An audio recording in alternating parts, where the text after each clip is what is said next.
Intanto benvenuti a tutti quanti in questa giornata che per noi è una giornata di festa. Ci sono i nostri alunni del liceo La Famina, i professori e anche delle personalità del territorio che sì, grazie. E tante personalità del territorio mi hanno detto sì alla mia richiesta di essere presenti qua, qualcuno anche con qualche difficoltà, e quindi io ringrazio ancora maggiormente per questa disponibilità dataci. Che dire, in prima battuta, visto che siamo ospitati nella nostra illustre il nostro illustre teatro Vittorio Emanuele, io darei la parola e ringrazierei ancora una volta per questo sodalizio che ormai da un po' di tempo è abbastanza vivo, forte. Tante attività sono state non finanziate, sono state messe insieme a Vittorio Emanuele, quindi passerei la parola al nostro presidente Orazio Miloro, che vorrei che mi raggiungesse qui.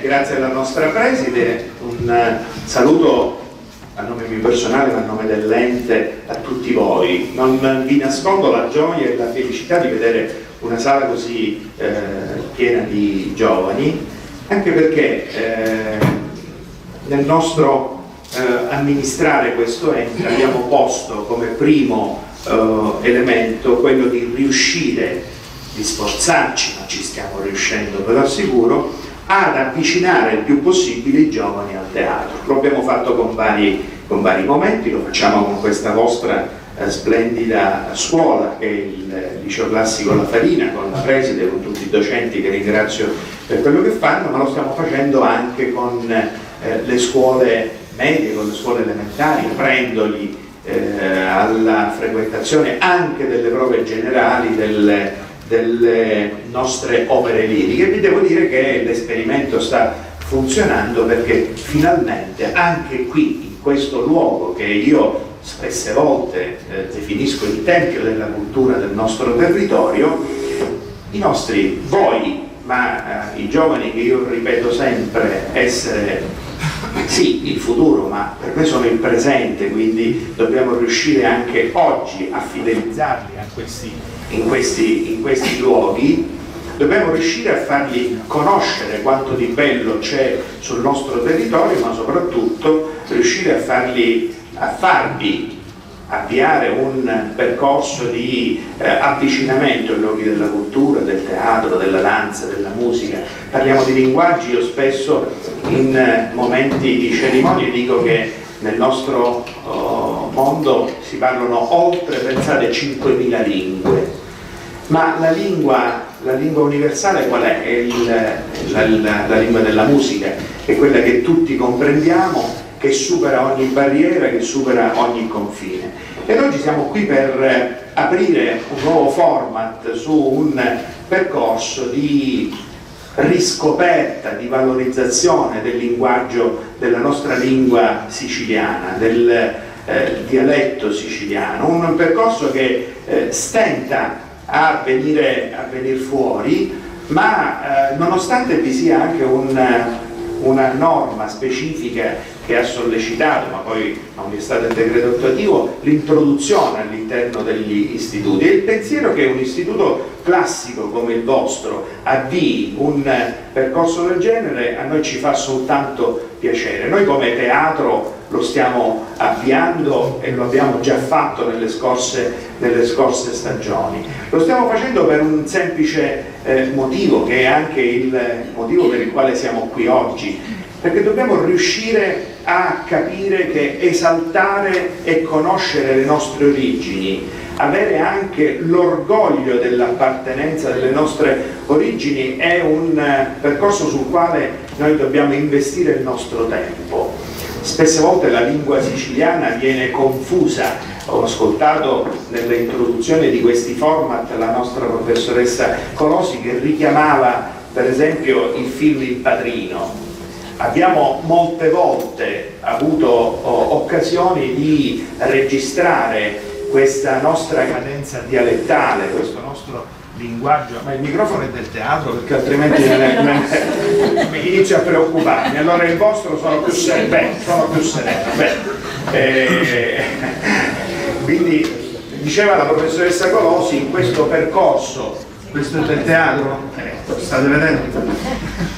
In questo percorso che ovviamente spesse volte cerca di dare un'inclinazione negativa, un'inclinazione diversa da quello che è lo spirito dell'esaltazione della nostra lingua, una lingua importante, una lingua che è vero, tante volte non si riesce anche a tradurre, ma è una lingua che racchiude un grande significato, racchiude l'orgoglio della sicilianità, racchiude il sentimento di accoglienza, di calore, di appartenenza che i siciliani hanno.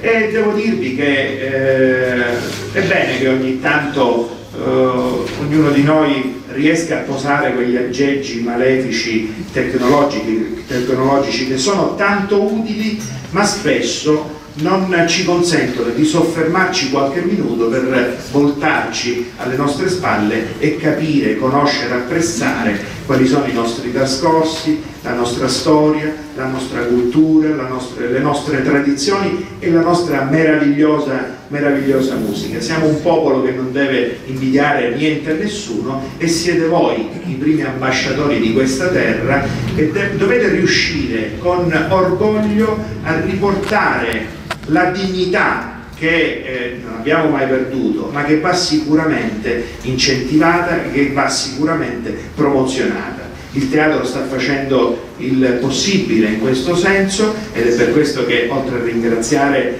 il vostro dirigente scolastico, la vostra scuola e tutti voi, ringrazio anche Davide Liotta del Teatro ERB, perché ogni forma di teatro, ogni organizzazione, grande o piccola, è sempre una organizzazione che ha delle difficoltà importanti da sopportare e da sostenere. Loro sono una realtà significativa del nostro territorio. Io vi ringrazio per aver promosso questo percorso, perché dimostra quanto per voi sia importante ovviamente riuscire a non sradicare i giovani da questo territorio.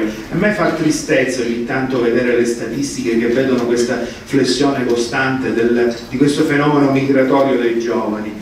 Voi giovani non avete bisogno, per qualificarvi meglio, per formarvi meglio, di andare fuori. La nostra è una terra che ha tanta ricchezza, tanta potenzialità. Oggi parleremo quindi del linguaggio, della lingua, parleremo di teatro, parleremo di ballo. Abbiamo la nostra Mimma Cubeta che è un esempio lampante del nostro territorio di come veramente noi abbiamo delle potenzialità molto importanti. Non vi rubo altro tempo, rimarrei a parlare all'infinito con voi, perché la cosa che registro è che quando il confronto avviene con i giovani sono dei confronti che hanno sicuramente un futuro.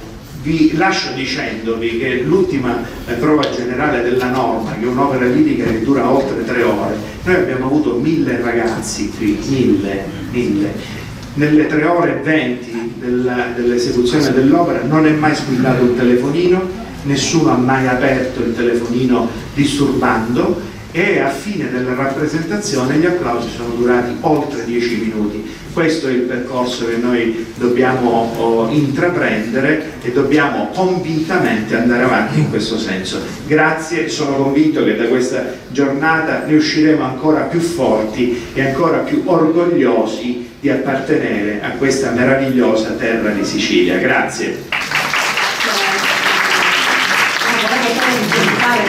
Il microfono e quello era nostro, però non per parlare, era per la cantante che concluderà con un omaggio finale, e quindi per questo c'era stato un errore nel... Era una battuta. No, abbiamo pure noi degli ottimi, insomma, sia tecnici che tecnologici. Capita anche a noi. Allora, il Presidente Miloro ringrazio ancora una volta perché è veramente molto attento ai giovani, e lo ha dimostrato in questi anni di presidenza all'Ente Teatro. e abbiamo realizzato tante cose davvero. Ha citato poco fa la professoressa Nima Cubeta, con la quale abbiamo già avviato lo scorso anno un progetto di danza all'interno della scuola. Abbiamo anche un nostro laboratorio musicale e un nostro laboratorio teatrale. Saranno tutte e tre queste realtà oggi rappresentate, perché ben rappresentano ciò che noi desideriamo, cioè rimandare un'immagine della nostra Sicilia, delle nostre tradizioni, della nostra lingua, affinché voi, nuove generazioni, possiate davvero prendere contezza di ciò che eravamo e di quello che è la lingua siciliana e le tradizioni siciliane. Per noi affetto, per noi significano momenti di gioia, anche durante l'infanzia. Per me la nonna che aveva una piccola bottega e quindi si esprimevano anche i clienti completamente in dialetto. E poi ricordo anche, purtroppo da bimba, la correzione della parola in siciliano che magari veniva detta durante una lezione a scuola, e allora la maestra correggeva questa parola, perché allora probabilmente era più significativo, era importante italianizzare un po' tutta l'Italia e quindi portare avanti l'italiano. Ma non è che ha qualcosa in meno la lingua siciliana, anzi forse ancora di più, perché molte espressioni noi non riusciremo mai a poterle tradurre in italiano. Fra l'altro abbiamo anche simulato una lezione, qua vedo la professoressa in fondo Isaia, una professoressa di scienze, che ha proprio fatto una lezione in dialetto, con attenzione anche da parte dei ragazzi, suscitando abbastanza curiosità nei ragazzi. Io non mi voglio dilungare perché c'è tanto altro che siamo riusciti ad organizzare, ma devo qua chiamare e ringraziare fortemente, perché chi ha voluto questo evento è Davide Liotta, che io pregherei di avvicinarsi, il presidente della RB, che è un'associazione veramente molto presente e molto attiva del territorio, perché cura tanti aspetti. Ho visto e seguo da un po' di tempo tutto il show vulcanico proprio Davide Liotta, e penso che sia proprio lui, secondo me, a dover introdurre i nostri lavori, tutto ciò che poi sarà fatto nel corso della settimana, perché già mi pare sia iniziata ieri, la prima tappa è stata ieri, poi si concluderà a Bruxelles. Poi non svelo altro, do la parola a te. Grazie Davide. Grazie alla dirigente, la professoressa Celesti. Come consueto bisogna fare dei ringraziamenti e ci tengo a farli. E il primo ringraziamento che voglio fare è a voi ragazzi, che siete oggi qua e che avete dimostrato, anche in occasione del primo evento, del primo passo che abbiamo tracciato, mi riferisco alla tavola rotonda del 26 settembre, quando avete realizzato un video simpaticissimo che, nonostante di pochi minuti, è stato capace di esprimere con forza l'essenza di quello che vogliamo fare. Per cui il ringraziamento va a voi. Magari qualcuno di voi oggi è qui soltanto perché non fa una giornata di lezioni, forse è possibile, ma sono convinto e mi piace pensare che dopo questa esperienza, dopo questa mattinata, magari riusciamo a stimolare le riflessioni che noi desideriamo. E quali sono? Noi abbiamo incominciato questo percorso, noi dell'Associazione Culturale RB, abbiamo incominciato questo percorso quest'anno e lo abbiamo fatto attraverso un laboratorio teatrale curato da Vincenzo Tripodolo, l'attore e regista Vincenzo Tripodolo, che è qui presente oggi, e Vincenzo lo ha strutturato sul 12° canto dell'Odissea, per intenderci quando Odisseo attraversa lo stretto di Messina. Odissea tradotta dal greco al siciliano. E noi tutti partecipanti, perché anch'io partecipo a questo laboratorio teatrale, lo abbiamo approcciato con grande difficoltà, con grande timore. Non conosciamo il siciliano, avevamo delle riserve, avevamo dei pregiudizi. Poi ci siamo lasciati affascinare da Vincenzo Tripodi e abbiamo incominciato. Bene, la potenza espressiva del siciliano, la musicalità del siciliano, la capacità di poter incidere sui sentimenti è notevole. Questo ci ha ovviamente portato ad avere maggiore determinazione nel continuare nell'intraprendere questo percorso. Poi ci sono state altre due leve importanti che desidero condividere con voi. La prima leva è che io ho saputo che nel 2009 è stata istituita una legge, in quel periodo c'era il governo D'Alema, è stata istituita una legge che tutela le lingue vulnerabili, per intenderci le lingue a rischio di estinzione. Bene, tra le regioni a statuto speciale, le uniche lingue che sono rientrate sotto la tutela di questa legge c'è il sardo e il friulano. Il siciliano non c'è. Questa cosa mi ha indignato, perché la nostra tradizione, la nostra poetica siciliana, la nostra letteratura non ha nulla da invidiare al sardo o al friulano. E poi, come è già stato anticipato dal Presidente Miloro, c'è una legge regionale della Regione Sicilia del 2011 che istituisce la possibilità in ogni scuola di ordine e grado di poter studiare il siciliano. Purtroppo questa legge è rimasta a binario morto e noi stiamo, per quello che possiamo, tentando di accendere i riflettori, questa seconda tappa ha questo obiettivo, su questo tema, per far emettere i decreti attuativi affinché in ogni scuola si possa affrontare la lingua siciliana. Poco fa una vostra compagna, che credo sia della redazione del vostro giornale, mi ha fatto una domanda molto interessante e io ho risposto così: ma noi preserviamo e tuteliamo i nostri monumenti, ma noi preserviamo e tuteliamo le nostre opere d'arte.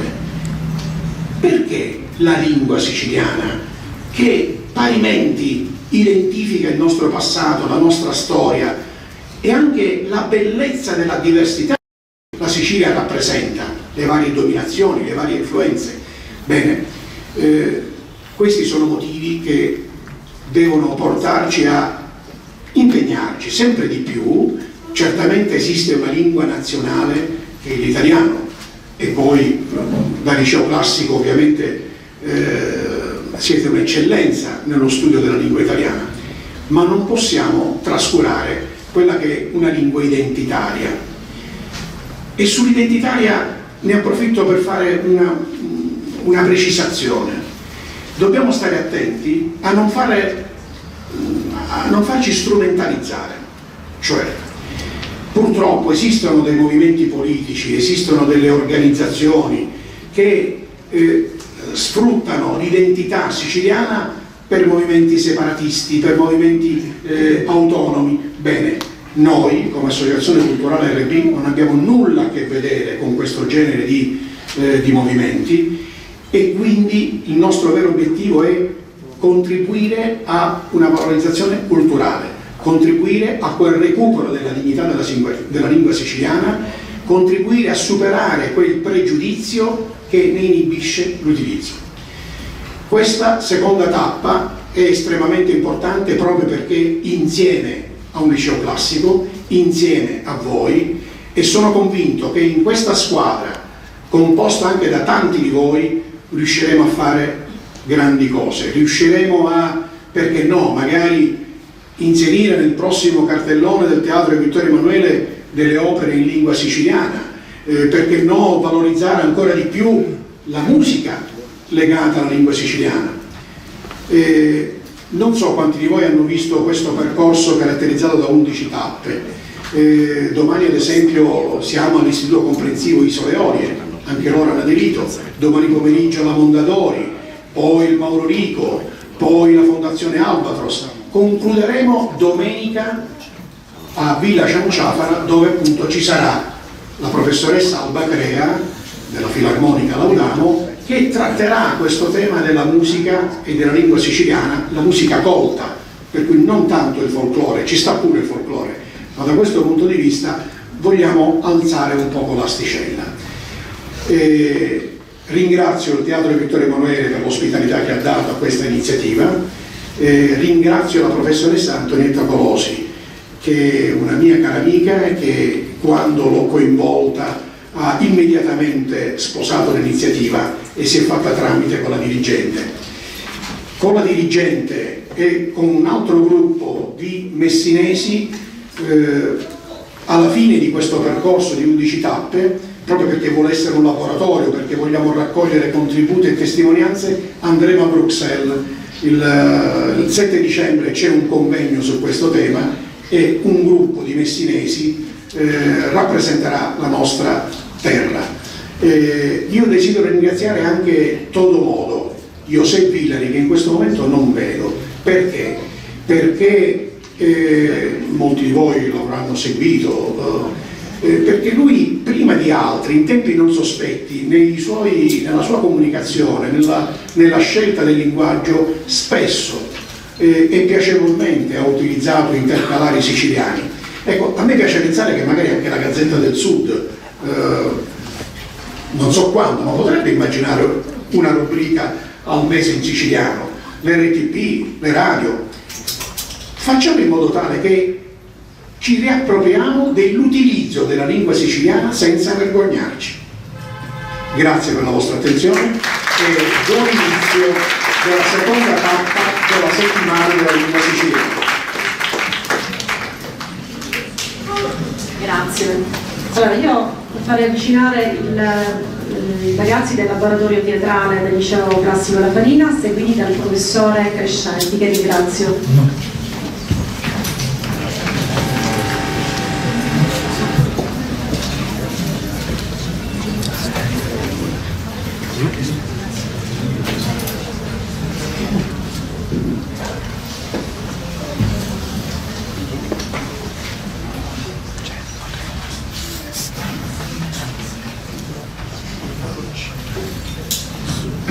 Scusate via, famoci un caffè, ti sta aspettando.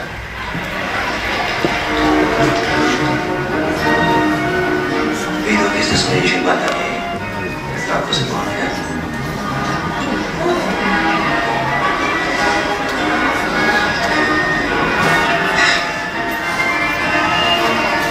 Vedi tu, ma senti tu la vecchia come un fiso. Non ti preoccupare. Ci faccio un'offerta che lui non può rifiutare, non può.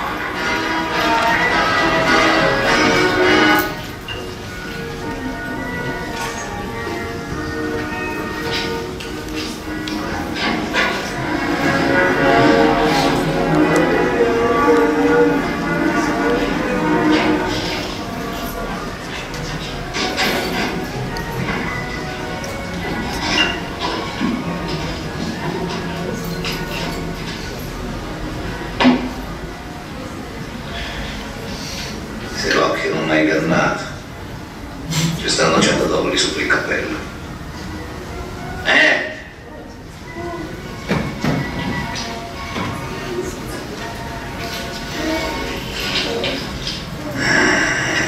Ya finisce male. Pure con cappello in affronto. Se ne accorto delle monete, che buone. Che se l'anticipo, resto viene preso. Ma l'assassino anticchia del tempo. Fra 3 o 4 mesi vengo io, così. Lo facesse per me.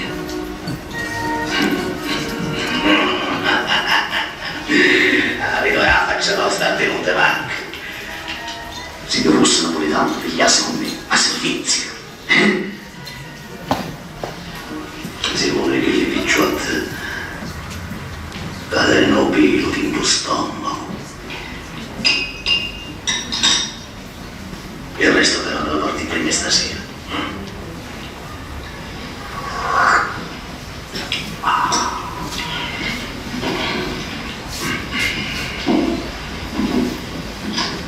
Grazie, buon caffè.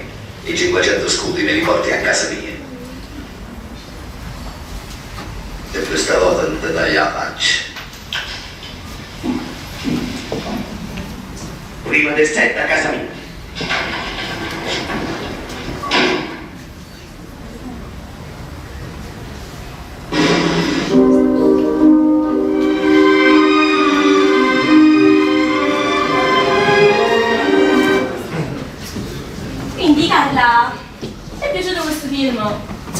dimmi, bellino. Sono bellino, non puoi dirmi nient'altro. L'ambientazione, mi è piaciuta molto l'ambientazione. Qualcosina in più? I personaggi, poi anche i dettagli, i costumi, perché comunque un'epoca così è difficile riprodurli proprio. Invece a proposito della lingua, che mi dici? La lingua orecchiabile, suonava bene. Ok, ma hai capito cosa si dicevano i personaggi, no? Ma perché non avrei dovuto capire? Carla, tu non abiti qua. Emanuela, ti fermo subito. Va bene che io sono cresciuta fuori, però comunque ho origini siciliane, proprio come te, siamo cugine. Ok, va bene che abiti in siciliani, ma sai, è diverso ascoltare, parlare una lingua tutti i giorni. Emanuela, non ti preoccupare, che ho capito tutta la trama, tutto il film, non è un problema, guarda, ho capito tutto. Va bene, sei capito? Sì, sai parlare. No, aspetta. Guarda, ora che me lo fai notare, forse c'è qualcosa che... No, lo sapevo io. Per esempio. Hai presente quando quel personaggio poi dice all'altro, gli fa... com'era? Aspetta, appresso. Sì. Non hai capito appresso? No. Aspetta, guarda, ho quello che fa il caso nostro. Fai giri col dizionario. Guarda qui. Questo è il dizionario della lingua siciliana. Perché il siciliano è una lingua. E come tale, ha il proprio dizionario. Forza dai, non hai capito appresso? Cerchiamo la definizione. Allora, appresso. Avverbio. Dopo, successivamente. Dal latino appresso. Addirittura dal latino? Sì, dal latino. Presso, vicino a, dopo. Adesso per quello ho detto... E quell'altro la risposta. Bravissima. Lo posso così? No, ascolta, già che ci siamo, C'è un altro termine che mi è venuto un po' difficile. Già siamo a due, Carla. Nanticchia. Nanticchia. Sì. Nanticchia.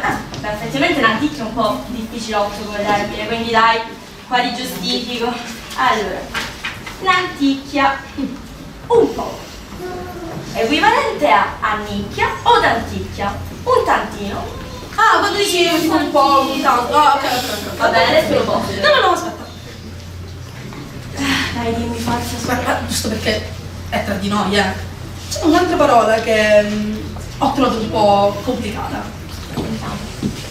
È presente quando a un certo punto gli dice picciotto? No, dai Carla, picciotto! Non lo so. Picciotto lo conoscono tutti! Sei qua per giudicare o per aiutarmi? Picciotto. Allora, picciotto. Ragazzo, giovane, nella Sicilia occidentale. Equivalente a Caruso, nella Sicilia sudorientale. Ficchiolo nel messinese. Quindi noi siamo picciotti. Bravissima, picciotti siamo. Grazie. Va bene, io lo posso questo. Vabbè, dai, posalo per ora. Va bene. Ma sai che ti dico? Che questo film mi è piaciuto proprio tantissimo. Poi domani torniamo e ce ne vediamo un altro. Certo, guarda, possiamo andare.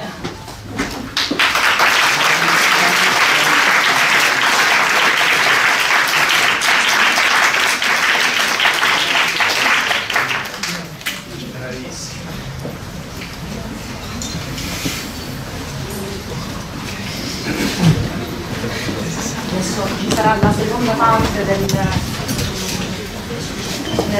e pregherei di avvicinarsi, avviciniamo un attimo le sedie.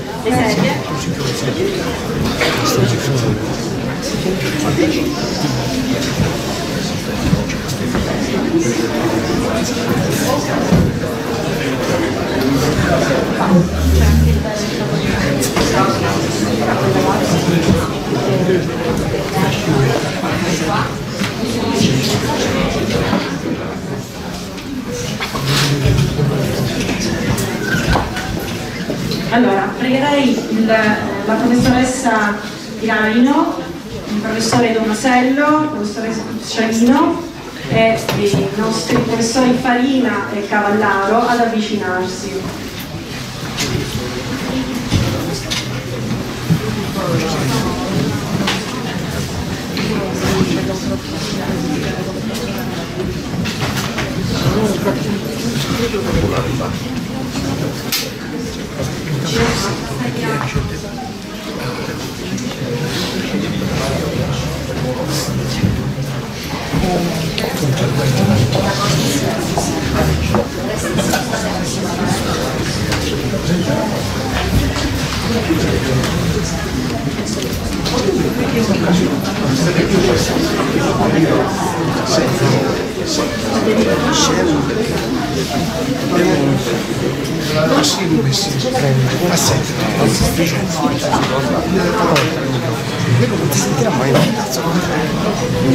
Aspetta,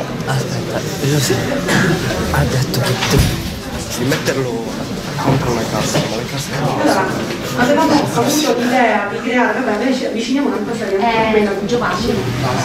Avevamo avuto l'idea di una tavola rotonda perché vari soggetti, varie personalità, varie istituzioni potessero dialogare.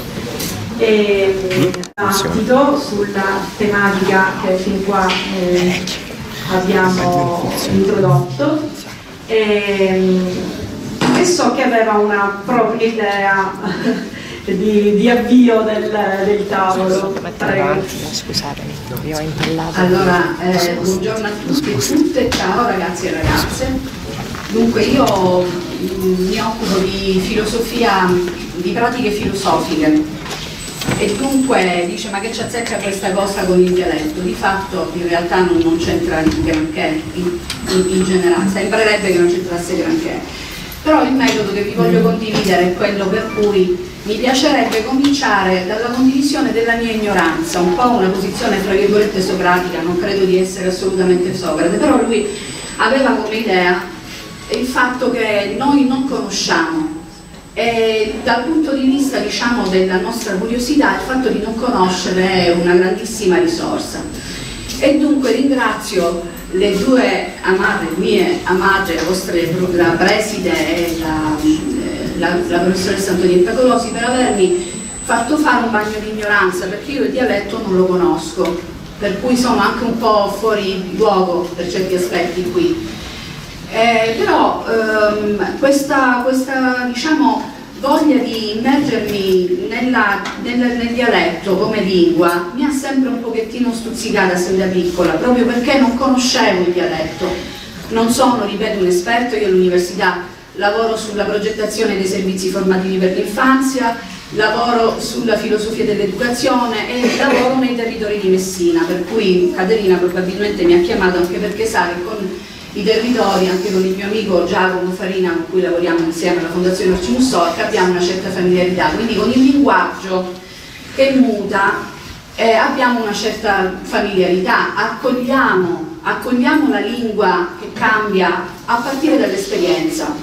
Il dialetto è un'esperienza linguistica, è un'esperienza che non so quanti di noi, io l'ho fatta poco, mia mamma era di origine calabrese, mio papà era messinese, qualcosina me l'ha trasmessa, perché il dialetto è una lingua trasmissiva, molto spesso è stata orale per quelli che l'hanno, diciamo, parlato in famiglia. Naturalmente c'è un dialetto colto a cui faceva riferimento Davide Viotta, che è stato codificato, e allora mi sono detta, io che ci azzecco qua? Sono ignorante, non conosco il dialetto, eppure sono stata sempre una grande curiosa di dialetto. Mi sono messa un pochettino a studiare e ho capito una cosa in questo studio, piccolo, perché non ho avuto neanche grandi strumenti di decodifica delle cose che sono andata a leggere.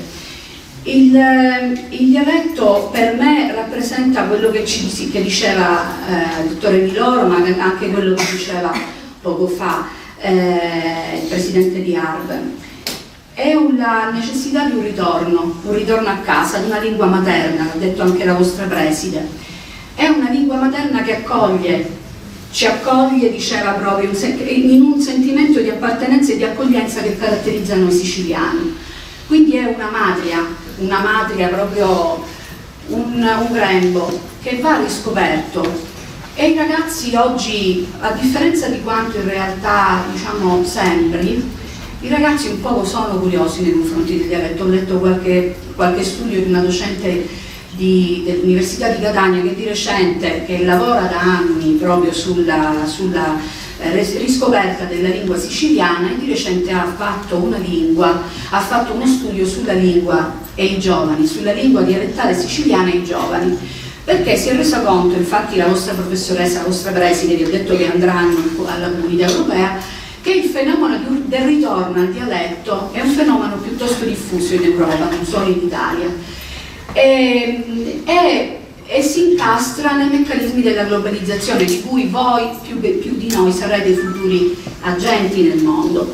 Quindi i ragazzi oggi riscoprono il dialetto a partire da un diverso modo di vedere il dialetto, di utilizzarlo, e quindi è un ritorno a casa il nostro, quello che dovremmo fare insieme, secondo me, non diciamo doloroso, perché nel ritorno nostalgia, voi fate il liceo classico, no?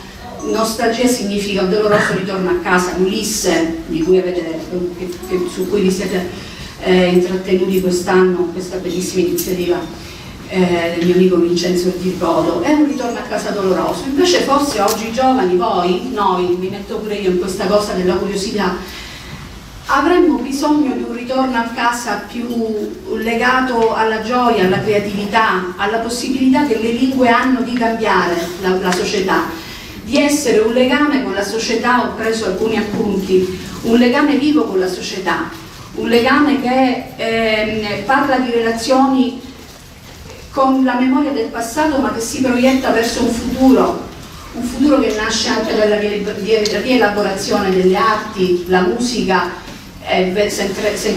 sentirete Giacomo, ma anche Filippo, che riprende la lingua come uno strumento di creazione.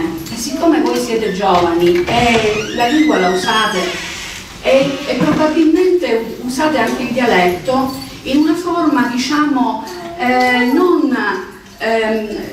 non predominante, lo studio dice proprio questo, che i ragazzi oggi utilizzano il dialetto come nell'intercalare, utilizzano pezzi di dialetto all'interno anche, caro Presidente, dei loro messaggi. Quindi i messaggi, gli SMS, i social possono essere anche degli strumenti per un riutilizzo nuovo del dialetto, per un ripensamento di un'identità che passa attraverso varie semantiche della lingua, vari strumenti linguistici. I nostri ragazzi, loro sono poliglotti, conoscono tantissime lingue, in mezzo a queste utilizzano, vi farei degli esempi tratti proprio da questo studio, utilizzano in maniera espressiva, creativa e anche, diciamo, innovativa il dialetto, per cui si registra proprio questo a fronte di una generazione come la mia, forse anche come quella di Caterina,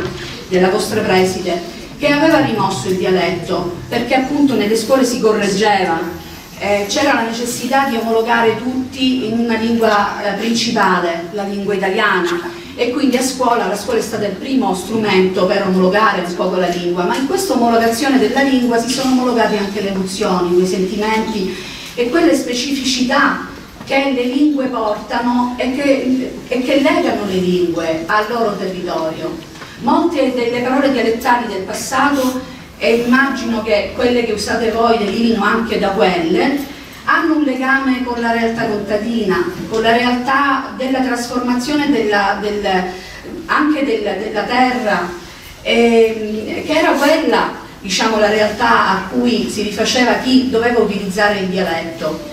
Oggi appunto la sfida è quella di parlarlo, questo dialetto, ricomprendendolo come fanno molti giovani, poi vi farò la domanda e chiudo, all'interno di una semantica nuova del linguaggio, di una capacità di creazione del linguaggio. E dunque, diciamo, il dialetto è un ritorno a una nostra identità, ma è un'identità in movimento, è un'identità che crea domande, che fa domande alla società, alla storia, alla possibilità di esprimerci attraverso una lingua che sentiamo nostra, una lingua madre che ci ha generato e che ci consente di accompagnarci anche ad una decodifica della nostra realtà presente che ci porta verso un futuro. Quindi io vi chiedo, vediamo se ci può sembrare il dialetto uno strumento valido di comunicazione? Che tipo di dialetto parliamo? Quale parleremo in futuro? Quanto parliamo in dialetto in casa? Queste sono le domande da cui vorrei partire. Allora, Chi è fatta? A noi o a loro. è una sfida, quindi cercate di coglierla. Qualcuno vuole rispondere, perché alcune di queste domande noi le abbiamo poste il giorno della presentazione di questo evento. Era proprio la presentazione poi della settimana, no? Giusto l'input. E molte di queste, ad esempio un ragazzo non mi aspettavo che poi nella ripresa venisse inserito, ho detto per me non era elegante l'utilizzo della lingua siciliana, ma era salla, cioè proprio ha utilizzato questo termine. Non so se chi è presente lo ricorda, perché le ha detto in dialetto, infatti, quindi ho utilizzato. Comunque lo utilizzano anche se non sono coscienti fino in fondo che quella sia una parola proprio siciliana. Allora ragazzi, dico sempre non abbiate paura, però poi parafraso non ci sono voti. No, non ci sono voti. Anche se c'è il professore Sciaino, ma in questa veste non insegno italiano. No, in questa veste comunque non può, è inibito nell'arrivo. Io sono dalla parte loro. Lo sappiamo. Se intervenne io. Allora, interviene così, chiamo il ghiaccio. Io, appunto, per chi non mi conosce, i ragazzi mi conoscono, per chi non mi conoscesse, io sono un insegnante di lettere, appunto, del liceo La Farina. Mi sentite?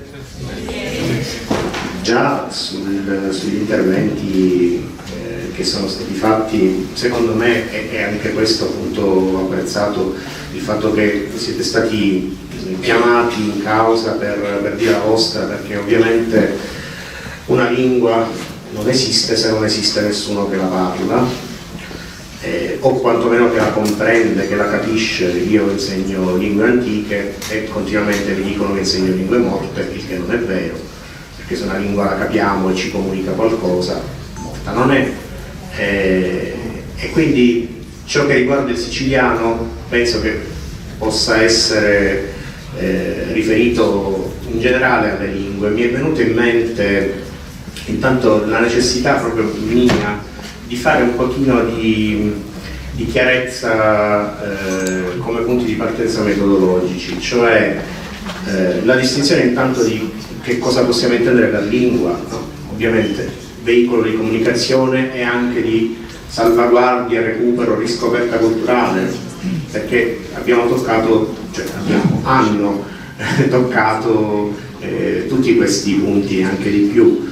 E poi vedere quanto il siciliano oggi, in generale in Sicilia, nella scuola, perché è quello che ci interessa particolarmente, e nella vita quotidiana, quanto il siciliano sia da un lato ancora e come veicolo di comunicazione, dall'altro veicolo di espressione, di emozione, di letteratura, di cultura in generale. Perché secondo la mia umile impressione siamo su posizioni decisamente diverse. Mi spiego meglio.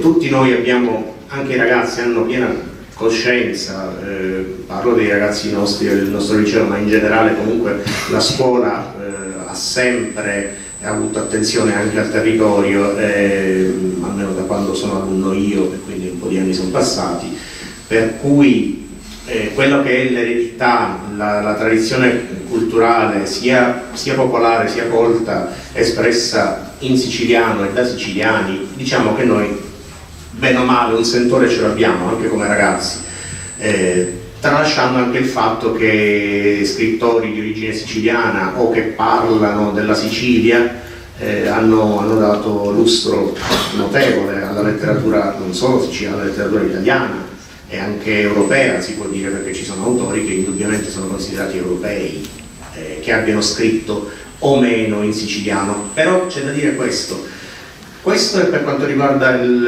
secondo me, ovviamente è chiaro che attendo di essere smentito o contraddetto. Come eredità culturale indubbiamente ne abbiamo piena consapevolezza, ma come comunicazione quanto effettivamente crediamo non solo nella validità ma anche nella possibilità di utilizzare il siciliano come lingua di comunicazione oggi appunto in una dimensione di globalizzazione, che non vuol dire cancellazione delle diversità certamente, però mi sembra qualcosa di più simile a quello che diceva poc'anzi la professoressa, una sorta di meticciato linguistico, di ibridazione produttiva, cioè il fatto che noi, anche se parliamo l'italiano come siciliani, e non solo recuperando e presentando le parole siciliane, incastonandole nell'italiano un poco come delle perle o per sottolineare una maggiore espressività, ma comunque siccome noi pensiamo ovviamente da siciliani, anche senza accorgercene, perché ovviamente la nostra storia è quella, a parte che facciamo anche solecismi, errori, così tipo sali, quella cosa, esci e così via, quelle sono famose insomma, ma in ogni caso l'italiano usato da un siciliano comunque non è l'italiano usato da un piemontese o da un lombardo o da un romano, ma questo non è opposizione, ecco, io non la vedrei tanto come dialetto, come lingua siciliana versus italiano versus inglese e così via, perché mi veniva in mente, qua vado nel mio campicello, il famosissimo filologo Giorgio Pasquali, riprendendo tra l'altro un'idea anche più antica, anche precedente, diceva che le lingue non sono qualcosa che si può giustapporre o accostare, sono un poco come se noi versassimo del colore su un piano o gettassimo proprio delle macchie di colore e talvolta si sovrappongono, talvolta si sfiorano, ma comunque si influenzano. È chiaro che il siciliano che noi abbiamo in mente oggi è frutto di un continuo interrelarsi dell'eredità del latino, dell'eredità delle altre lingue romanze, dei confronti con il toscano, perché comunque gli autori siciliani, i grandi autori siciliani, io ho un pallino per Antonio Veneziano, sarà che pure io sono di Palermo, quindi è un siculo occidentale, infatti poc'anzi mi veniva in mente che appunto se per un messinese, un ragazzo messinese parlare di siciliano può sembrare Zallo, per un palermitano può sembrare Tascio. Quindi vedete, intanto appunto non possiamo parlare di siciliano, ma di siciliani, perché ovviamente c'è tanta differenza, che è bello, ripeto, è bello, ogni volta che c'è differenza, c'è molteplicità, c'è la possibilità di fare scaturire tanti sovrasensi, tante ricchezze in più. E però appunto il nostro siciliano non è, io non lo vedrei tanto come antica madre, io lo vedo come, cioè, è come noi, diciamo in parte sì, come noi rivivono sia nei tratti somatici, sia nel DNA, sia nelle abitudini, sia nei gesti, tutti i nostri antenati, così noi nel siciliano che usiamo o scegliamo di non usare o facciamo finta di non conoscerlo o invece restiamo ammirati quando leggiamo una poesia in siciliano, quando sentiamo una canzone in siciliano, quello è il frutto di tutta questa storia e sicuramente quello è vivo.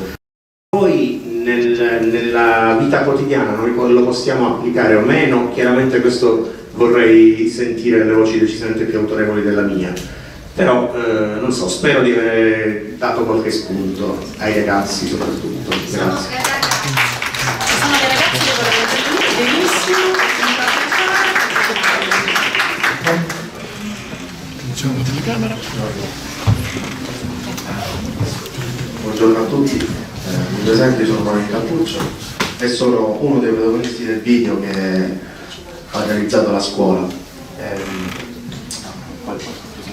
Allora, io sono Giuseppe Monteleone e anch'io faccio parte di coloro che hanno preso parte a questa realizzazione del video. Allora, volevo cominciare io partendo dal fatto che molte delle domande che sono state poste dalla professoressa sono, diciamo, noi abbiamo riflettuto nel realizzare il video e nelle quali abbiamo già dato una nostra risposta. Volevo anche sottolineare quello che invece è stato detto dalla preside sul personaggio che avrebbe detto questa cosa, perché sono io. Io non l'avevo detto. No, vabbè, ma lo dico io. Comunque sei stato bravissimo, ci stava perfettamente. No, ma volevo anche, nel senso, contestualizzare questo fatto, perché io penso che comunque per molte persone parlare il siciliano non è naturale, perché ancora oggi non viene riconosciuta come una vera e propria lingua, e quindi molti non ne hanno esattamente contezza e ne fanno un uso anche comunque per scherzare. Io mi oppongo alla tesi di Giuseppe, perché parlando dal punto di vista di un ragazzo, per me il siciliano è quotidianità, lo parlo quasi sempre fra gli amici, però devo dire, appoggiandomi leggermente a Giuseppe, che molti dei miei amici che magari non lo conoscono perfettamente si sentono più forzati a parlarlo, magari perché sentono in difetto, perché non riescono forse a parlarlo, magari questa è una mia... C'è da insegnare. Assolutamente, io ci provo e ci sto anche riuscendo, ti dico la verità, quindi niente, quindi il siciliano almeno per noi è vita, cioè a me dispiace quando si dice una cosa del genere, che il siciliano non deve essere parlato, perché non è così, perché noi siamo siciliani, nessuno ci può togliere da questa terra, quindi come ho detto il siciliano è una parte innata di noi della quale dobbiamo esserne fieri, e chiunque provi a togliercela deve essere, non dico condannato, però siamo a seminarci, cerchiamo di ascoltare un po' la dimensione dialogica della lingua, capito? Cioè la lingua ci insegna che il dialogo è dialogo, la lingua è dialogica, voglio che parli la ragazza, la lingua di per sé è dialogo, è un logos, dialogos, per cui ci insegna proprio questo il dialetto. Sono d'accordo con quanto dice il professore, scusate mi prendo un attimo poi vi faccio parlare, a proposito del fatto che la lingua è come delle macchie di colore che si trasforma, è qualcosa che si ibrida, è quello che dici tu Giuseppe, che la lingua è zalla, il dialetto può essere, non ti voglio maltrattare, scusami, non voglio maltrattare il fatto che tu abbia utilizzato in un contesto quell'espressione, perché capisco che è frutto di un ragionamento, probabilmente che qui non possiamo, che ora ci dirai magari, però proprio dalla ricerca di questa esperta di lingua siciliana emergono proprio questi atteggiamenti di noi. Mi metto pure io, perché pure io lo penso, l'ho pensato quando ero più piccola, magari quando non ero, diciamo, dentro anche il fascino, studiato un po' di questa lingua, no? Studiato per me, che ho il fascino che mi ha portato a studiare la lingua, ad ascoltarla attraverso le canzoni di Rosa Balistreri, attraverso tanto folklore, musica folk colta siciliana. Ora, quello che emerge da questa ricerca è proprio questo, cioè che i giovani siciliani, non allarghiamo alla dimensione globale perché ci porterebbe troppo avanti, troppo lontano, i giovani siciliani utilizzano il dialetto ibridandolo all'italiano, e questa è una cosa normale perché le lingue, appunto, essendo in dialogo, essendo l'espressione del mutamento della società, devono ibridare, se no sarebbero morte, come dice il professore, quindi sono il frutto di un processo di accoglienza, di rimaneggiamento, di creazione da parte di tutti noi singoli, che poi ci esprimiamo in una dimensione poi più grande come popolo. Ma i ragazzi siciliani, quelli, mi dispiace utilizzare questi termini, ma sono quelli che vengono fuori dallo studio, quindi nessuno si senta bollato da quello che sto dicendo, quelli della fascia sociale medio-alta utilizzano, l'82% dei ragazzi appartenenti alla fascia medio-alta utilizzano il dialetto in modo spot, cioè utilizzando delle parole e lo utilizzano come perché ha una grande capacità espressiva, perché è trasgressivo rispetto anche alla codifica degli adulti che ci dicono o delle istituzioni che ci dicono di non utilizzarlo, quindi noi lo utilizziamo perché ci sentiamo appunto creativi e padroni, no? di uno strumento che appartiene a noi. Viene utilizzato anche in maniera criptica per escludere gli altri, ma quando poi E molti di questi, dell'85%, fra cui non sono più giovane, ma mi metto anche io come atteggiamento, che non utilizzano il dialetto come lingua, come una lingua che ha delle regole, anche in modo orale, senza utilizzarla in modo scritto, perché non la conoscono, vivono della nostalgia di non poter utilizzare il dialetto durante la nostra vita. Mio marito, per esempio, con sua nonna parlava in dialetto, e quando io sentivo che loro parlavano in dialetto, io per esempio colorisco il dialetto perché non lo conosco, non ho avuto chi me lo ha donato in eredità, e quindi c'è un rigore nel parlare quel dialetto messinese, anche nel non allungarsi, vai, ma che fai? Invece loro, proprio anche utilizzando queste espressioni, lo facevano con un rigore che è proprio il rigore della conoscenza, dello stare dentro una tradizione che ti ha donato quella lingua e non caricarla in maniera sbagliata, folcloricamente, nel senso deteriore del termine. Quindi a me piacerebbe utilizzare il dialetto in quel modo, perché è una lingua ed ha un aggancio forte con qualcosa di nascosto, di remoto, che mi può portare anche a essere più consapevole del mio futuro. Il resto, quando il ragazzo però della fascia sociale medio-alta avverte che il ragazzo che invece utilizza il dialetto in famiglia e che appartiene, secondo lo studio, a una classe sociale non medio-alta, lo avverte che parla quella lingua, lo percepisce come sallo, perché quella parlata, non sto dicendo a te, i ragazzi, dallo studio emerge questo, cioè quella parlata dialettale è vissuta da chi, come molti di noi, da chi appartiene a una società che lo espone ad un flusso enorme di ibridazioni linguistiche, quando sente che viene utilizzato come lingua unica o comunque di espressiva quasi prevalente, quella dialettale, la cataloga subito con difficoltà, ma come subcultura. C'è questo che emerge dagli studi fatti di recente, e questo noi dobbiamo un po', diciamo, comprendere per mutarci dentro questa cosa e accoglierla nel modo più intelligente, vero, giovanile, bello, brillante. Non parlo più, però c'è anche l'intervento.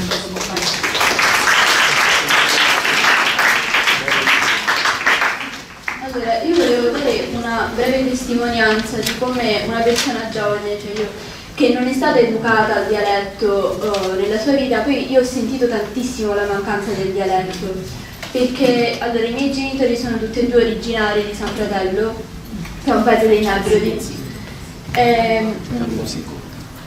A San Fratello si parla appunto questo dialetto che è molto specifico, è una lingua gallo-italica. E io mi ricordo, cioè mia nonna per esempio non sa parlare l'italiano, cioè lo parla veramente male. Io mi sono sempre approcciata a mia nonna, con lei che mi parlava in sanfratellano, io che le parlavo in italiano.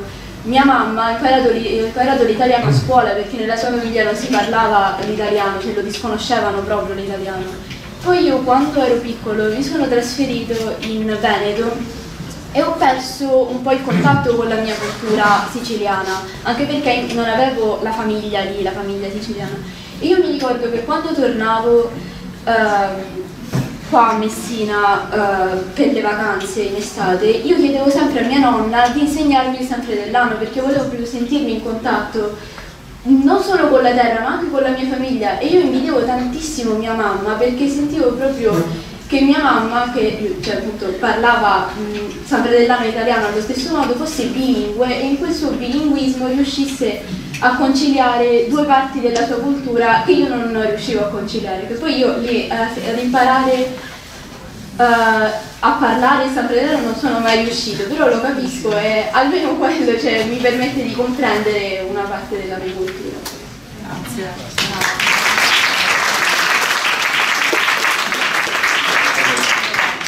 Io mi presento, sono Giuseppe Geracella, quinta C. Ci tengo a dire che il mio intervento non era programmato, quindi spero di scegliere le parole giuste. Diciamo che vorrei dire che io fin da piccolo non sono stato educato al dialetto, anzi era una cosa che nella mia famiglia quasi mi veniva rimproverata quando provavo a parlare qualche parola di dialetto. Ma ho un aneddoto di quando sono andato in viaggio in camper con la mia famiglia e arrivati diciamo a Roma o comunque poco più su, mia mamma mi disse, quando scesi dal camper per l'appunto, mi raccomando, disse sia a me che a mia sorella, mi raccomando, occhio a come parlate perché comunque non siamo ben visti. Io non so se questo non essere ben visti per la nostra lingua, per la nostra parlata, sia una cosa insita magari dai tempi in cui i siciliani andavano a lavorare al nord e venivano visti come lo straniero, come quello diciamo rude, non acculturato, come quello che va disprezzato, veramente una sorta di xenofobia, una sorta di paura per lo straniero. E io da piccolo, per l'appunto, ascoltando giustamente i miei genitori, cercavo di evitare, non sapevo parlare proprio una parola di dialetto. Ma crescendo comunque in un paesino di Messina Sud, Santa Margherita, un paesino in cui i ragazzini già da piccoli erano educati al dialetto, trovo questa differenza tra me e i miei coetanei quando uscivo nella piazza del mio paese. Diciamo che avevo questo proprio disagio, che loro parlavano in dialetto, io non capivo proprio quello che mi dicevano, anche quando mi confrontavo con le persone più anziane che diciamo che prediligono l'uso del dialetto, non capivo quello che mi dicevano, mi sentivo a disagio, mi sentivo uno straniero nella mia stessa terra. Crescendo poi ho imparato invece ad apprezzare questa lingua, soprattutto col confronto con gli altri, soprattutto quando mi sono confrontato ad esempio anche con miei amici stranieri, francesi, spagnoli, e ho notato certe assonanze, certe similanze tra il mio dialetto e la loro lingua, come ad esempio, non lo so, faccio un esempio stupido, in spagnolo se non sbaglio si dice trabajo, il lavoro, e noi diciamo travaglio, che diciamo che vedevo tutte queste similitudini, la cosa mi affascinava e ho imparato sempre di più a usare questo dialetto. E ho notato anche che quando noi siamo presi dall'emozione, a volte che ne so, dalla rabbia, dalla passione, noi tendiamo proprio a parlare il dialetto, noi tendiamo proprio, ci parte questa parlata insita che è una cosa quasi involontaria, un riflesso, una cosa che è insita dentro di noi e io penso che sia una cosa meravigliosa.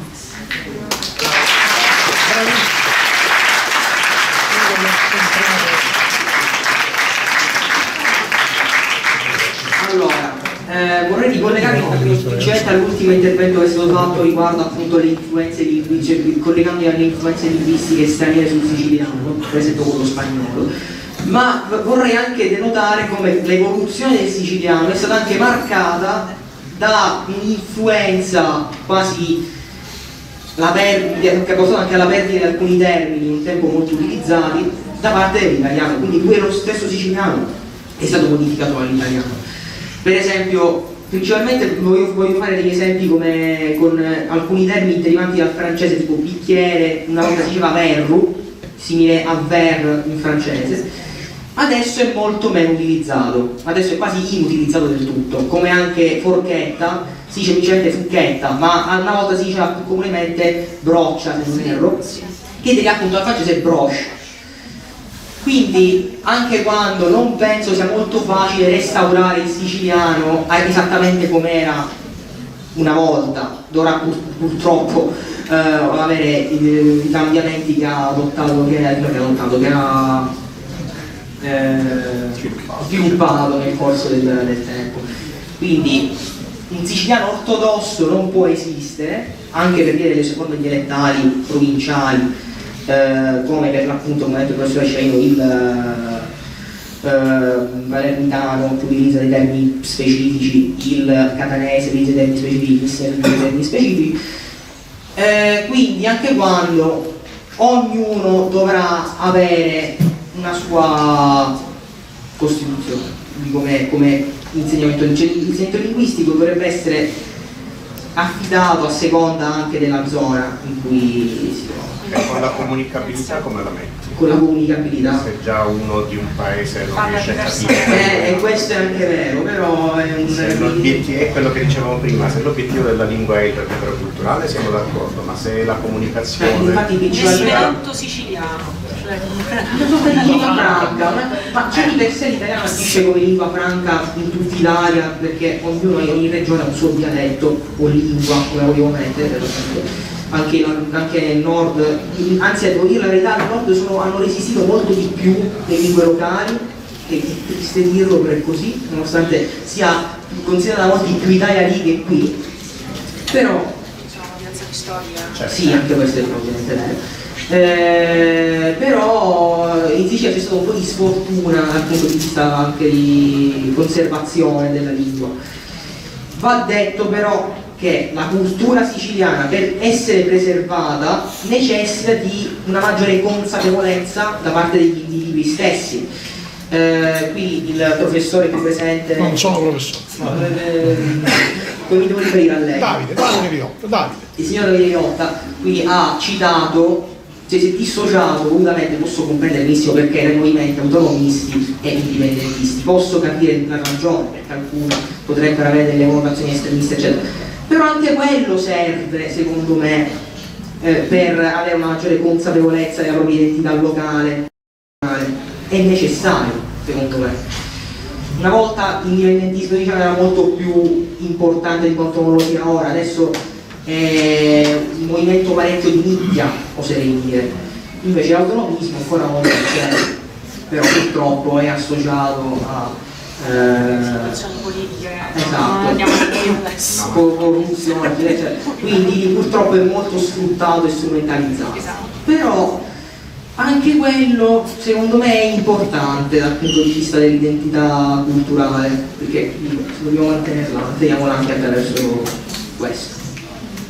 Grazie.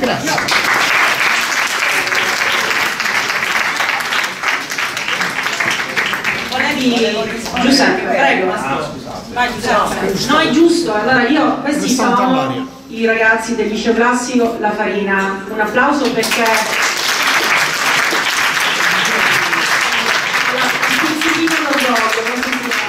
non era previsto, però a me piace sempre che ci sia, perché tavola rotonda, non mi piaceva l'idea del tavolo che dividesse, perché è giusto che questa, ma qualsiasi iniziativa noi facciamo, deve essere partecipata, per cui io vi ringrazio ancora una volta perché veramente denotate interesse per qualsiasi cosa facciamo e ci mettete il cuore. Sono i miei ragazzi della Farina. Prego, scusa.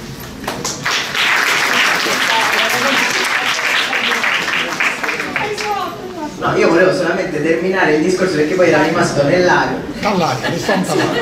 Allora, no, volevo comunque dare ragione a quello che mi ha detto la professoressa perché era tutto quello che intendevo io.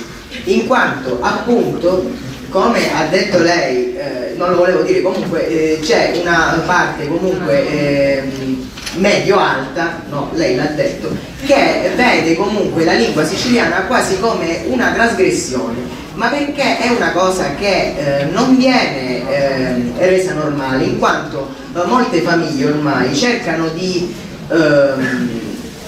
diciamo di non trasmettere la cultura del siciliano e cercano di annientarla, cosa che invece in altre famiglie non succede, come abbiamo detto prima, la nonna che insegna il dialetto, a volte ormai questa cosa non succede più perché nessuno in casa parla il siciliano. Infatti secondo me l'insegnamento a scuola può essere determinante, ma fino a un certo punto, perché fin quando non viene usato nella normalità non si potrà mai considerare una vera lingua, una cosa che ci appartiene. Come quando parliamo l'inglese, quando impariamo l'inglese a scuola, non è che lo utilizziamo in giro, cioè lo impariamo che poi servirà per l'estero, ma non lo utilizziamo. Vuole dire qualcosa? No, vabbè, con lei, con la professoressa lo utilizziamo. Diciamo in qualche contesto anche a scuola. No, nel senso a scuola, no vabbè, ma a scuola lo utilizziamo, però nella vita di tutti i giorni non lo parliamo, quindi deve essere una cosa che nasce in casa e che deve essere la normalità. Poi lei che cos'altro ha detto? No, non ridiamo. Però sono sbagliati, capito? Stiamo lavorando così, girando fuori.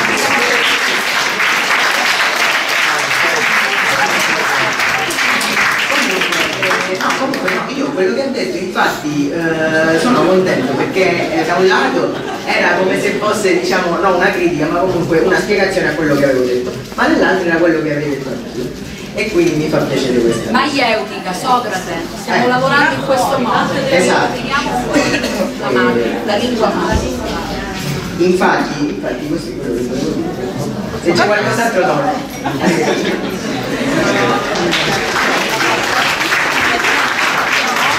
Non so, il professore Crescenti non lo vedo più. Ok, io direi di frammezzare, perché penso che abbiamo già messo molta carne al fuoco, le scenette che avevamo preparato. Una lettura. E così poi andiamo a concludere con il professor Domasello. Perché poi siamo sì, poi abbiamo no, perché c'è allora non sveliamo gli altri. C'è un altro momento conclusivo in cui il professore Tomasello, Giacomo Farina e Filippo Cavallaro assieme ai nostri ragazzi, quindi poi ci sarà la conclusione. Volevo dire, Presidente, che semplicemente per... Salve a tutti, salve, grazie. No, sono dei testi tratti dai racconti di Giufà, tradotti però in messinese, per come l'hanno fatto i ragazzi la traduzione, quindi diciamo che ha anche un sapore di genuinità e di spontaneità, proprio perché l'originale è praticamente un catanese strettissimo ed era più. Quindi niente, volevo chiarire solo questo, grazie.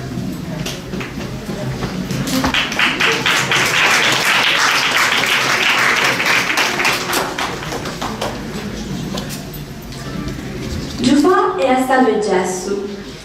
Si conta che c'era una mamma che aveva un figlio chiamato Giufà. Sta mamma Giufà era povera. Su Giufà era babbo, e lagnoso e imbroglione. Sua madre aveva mossi d'ila e ci disse a Giufà: pigliamo stu pezzi d'ila e avvindi in un paese lontano e ce l'avvindi a dei cristiani che parlano picca. Giufà partiva di tante spade e se ne andava a vendere. Provato in un paese, comincia a bagnare Uvoladina! Lo chiamavano i cristiani e cominciavano a parlare assai. A cucivaria rossa, a cucivaria cara. A Giufà ci varia che parlavano assai e non ci volia dare. Ora camine da, ora camine ca. Si canta un cottili. Da non c'era nudo e ci voleva una stare gesto e ci disse a Giufà: a volete cantare di là? E a stato non ci dava conto. E nel frattempo visti chi parava picca. Ora voi, chi parate picca, e la vinnera di là. Picchiava di là e ci assennava sopra. Ora domani vengono i soldi e se ne andava. Quando si diceva Dina, andavano i soldi. E la Dina la trovavo e ci diceva: dammi i soldi da Dina. E la stato non ci diceva niente. Visto che non vuoi dare i soldi da Dina, ti faccio un video su New York. Piglia una zappa e ci dire sopra, fino a quando non sta intera. E in tavanza ci trovava mangiare i soldi. Si mise i soldi in tuo sacco e se ne andava in sua mace. Ruoto in sua mace ci disse: ci veniva a dire a uno che non parava: da sera non mi desi i soldi, picchi su andai a mattina con una zappa, uitta intera e allora mi desi i soldi. A mamma, chi sapeva fatti i soldi, ci disse: non dire niente, che a picca li mangiamo sti soldi.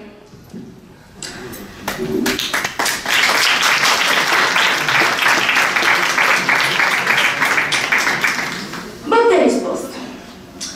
Un tizio ci domandava a Giufà: partecipare a un funerale, a camminare davanti o arredo a processioni di cristiani? Giufà ci rispondeva: basta uno stai tu in ciacascia, poi puoi camminare a noi voi. Giufà i beduini. Giufà camminava con suo scecco in ta campagna, quando cominciavano accampamenti beduini. E decidessero vitto e alloggio. Ma passare Cippionna, visto che Giufà paria chi non se ne voleva andare, un capo di beduini andava in ciova e scontento ci disse: povero Giufà mei, Tomace morivo, patimmi e facci funerali, e che a misericordia da là sia sopra Idda. Giufà si mise a ciancere e si lamentò con una bella picca.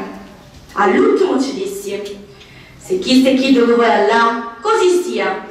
Oh, ma io, sul mio offro, mettetelo voi. Giufà, tiri da botta. Una volta, la mace Giufà, andavo a missa e ci disse a suo figlio: Giufà, io voglio la missa, tu tiri da botta. Giufà, dopo che ne esce suo mace, piglia botta e sa tira, tanto forzavo che la botta si scippava. Giufà si montò un te spatti e andava a chiesa minciaglietta davanti.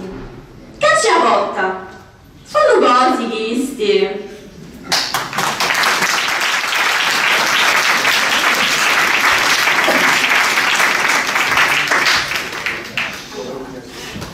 Sì, stavo postando. Certo, questa era una versione che ha dato lei da fare alla ragazza. Sì, l'abbiamo sistemata, al messinese in realtà. Dal catanese al messinese. Sì. Quindi c'è stata fatta una traduzione della traduzione. Va bene. Adesso è il momento, non ha bisogno di presentazione, il professore Dario Tomasello del DAMS, del Dipartimento DAMS di Messina. Prego. Grazie Caterina, grazie Scilli, grazie Antonietta, grazie al teatro. Vabbè, sto ascoltando, in realtà non me ne vorranno le persone che mi circondano, ma la cosa che mi interessa di più è sentire voi, sentire intanto la ragazza di prima che è stata bravissima, brava il collega che l'ha preparata, ma anche i ragazzi che sono intervenuti. Lo so, ho qualche dubbio, non ho molte cose da dirvi, diciamo, chiare, ho molti dubbi da proporvi rispetto a quello che ho sentito, nel senso che io credo, ragazzi, che essenzialmente la lingua, e mi pare che questo ancora non sia emerso, che la lingua sia tutte le cose che sono state dette, ma sia una cosa che forse, diciamo, in qualche modo è condizionata nella mia proposta, nel mio suggerimento dal fatto che io mi occupo di teatro, quindi essenzialmente dovrei sentirmi a casa, e cioè il fatto che la lingua è un corpo, la lingua è un corpo, non soltanto perché anatomicamente la lingua è, con tutto quello che ne concerne, una parte del nostro corpo predisposta all'atto fonatorio che la consegna a coloro che l'ascoltano, ma anche perché essenzialmente in tutte le cose che soprattutto voi ragazzi avete detto è venuto fuori. Ora non mi ricordo di voi chi l'ha detto alzi la mano, tutto ormai ha detto, ma non è, deve essere una cosa naturale o non è una cosa naturale. E, diciamo, il concetto di naturalità della lingua è un concetto legato essenzialmente, certo, al suo uso, ma anche al fatto che si tratta di qualcosa che noi incarniamo, che noi repertoriamo, ragazzi. Allora, i primi dubbi, cosa stiamo cercando di fare in questa manifestazione alla quale sono stato anche invitato? Stiamo cercando di fare, perché anche questo invece è già emerso, una proposta di politica culturale di ripristino della lingua siciliana. Dico subito con onestà intellettuale, spero che mi contraddistingue, che trovo, diciamo, questa proposta irricevibile. Cioè non si può impostare astrattamente, forzatamente un programma di ripristino di una lingua che intanto, come è stato già giustamente detto, non ha nulla, diciamo, non ha nella sua fase attuale, non ha nella sua veste attuale, e i vostri dubbi e le vostre perplessità, ragazzi, lo dimostrano, e potremmo probabilmente sentirne rapsodicamente altri. Non ha, come dire, non ha una uniformità, non risponde necessariamente a un'esigenza unanime, è fortemente, come dire, colonizzata, come tutte le lingue, è fortemente colonizzata da processi culturali che sono quelli vigenti e che voi conoscete meglio di noi. Che senso ha pensare di ripristinare dal punto di vista politico-culturale in maniera forzata e astratta una lingua tale, siciliano, friulano, sardo, al netto, come dire, delle sperequazioni per cui un dialetto viene come dire, assunto come lingua da tutelare, un altro no, non importa. Quando siamo in una fase in cui, diciamo, le culture locali e le identità antropologiche specifiche nella loro sfaccettatura molteplice, che anche il collega prima ricordava, il palermitano e il catanese, bisogna tradurre dal catanese al messinese, e questi sono fatti noti, sono secolari, diacronicamente intesi, ma non è questo il punto. È il punto che viviamo in una fase culturale in cui di fatto, sia che la cosa sia meditata, sia che sia riflessa, come avviene nella stragrande maggioranza dei casi, non esiste più, come dire, se non in maniera del tutto fumosa e a mio avviso forzata, l'idea di un patrimonio protetto. I processi di patrimonializzazione oggi della cultura e delle lingue sono in realtà, non adesso ovviamente, da decenni, come dire, a rischio di manomissione, di omologazione, visto che è fatto soprattutto, ed è giusto, perché è chiaro che la lingua è un vettore di comunicazione, e il mio tentativo di partire da una lingua come corpo serve, a mio avviso, a conservare un margine, a mio avviso l'unico margine possibile in cui il recupero di una lingua siciliana, quale che sia, può darsi in forme che siano in qualche modo, a mio avviso, utili, funzionali anche a una reminiscenza di carattere culturale, perché nel momento in cui parliamo di comunicazione stiamo dentro, come dire, una dimensione, quello che gli antropologi chiamano un mediascape, che è completamente appiattito, omologato, che si sia a Messina, che si sia a Palermo, che si sia a Pordenone, che si sia a Hong Kong, che si sia a Città del Capo, che si sia a Manhattan. Siamo dentro un appiattimento totale che è legato essenzialmente, qua non bisogna scomodare uno che queste cose le aveva indagate 50 anni fa, fino a quando è stato io, cioè fino a quando l'hanno ammazzato, cioè Pasolini, in maniera molto chiara. Siamo dentro un processo di omologazione che va avanti da 50 anni e che può anche a volte in maniera, come dire, dissimulata, in maniera, come dire, subdola, farsi tramite attraverso, diciamo, il recupero, i progetti, come dire, internazionali promossi da quelle stesse istituzioni, da quelle stesse establishment internazionali che ha prodotto questo processo di omologazione, servirsi come dire, di programmi di recupero di micro realtà linguistiche, culturali e antropologiche, ma di fatto continua a reiterare un processo di appiattimento e di omologazione. Se non ci guardiamo in faccia pensando a questo, ragazzi, stiamo sbagliando, e di gran lunga stiamo sbagliando. Quindi io parlo di teatro, se parliamo di, perché poi il rischio di un'astrazione eccessiva del discorso nasce anche, come dire, dall'assenza di una contestualizzazione. In teatro il siciliano è, per quello che posso, quindi entro nella competenza mia specifica, dopo aver dato questa provocazione che spero non suoni a disdoro della bella iniziativa di oggi e delle altre, però mi piace problematizzare le questioni. Non possiamo essere ingenui, non possiamo, nei confronti di chi ingenuo è per il momento della formazione che vive, proporre un modello che sia ingenuo, ok? Quindi questa cosa ve l'ho detta brutalmente, e se volete ci torno pure se avete delle domande da farmi. Dopodiché mi sposto sul mio campo specifico, dove, diciamo, a torto a ragione penso di poter dire delle cose di ciao Scilli. Scusa, posso un attimo? Sì. Salutiamo la professoressa Piraino che, in virtù del suo ruolo da docente, deve raggiungere Palermo, e la ringrazio l'amica Scilli che è veramente sempre presente in tanti progetti da tanti anni, perché è molto attiva anche lei sul territorio,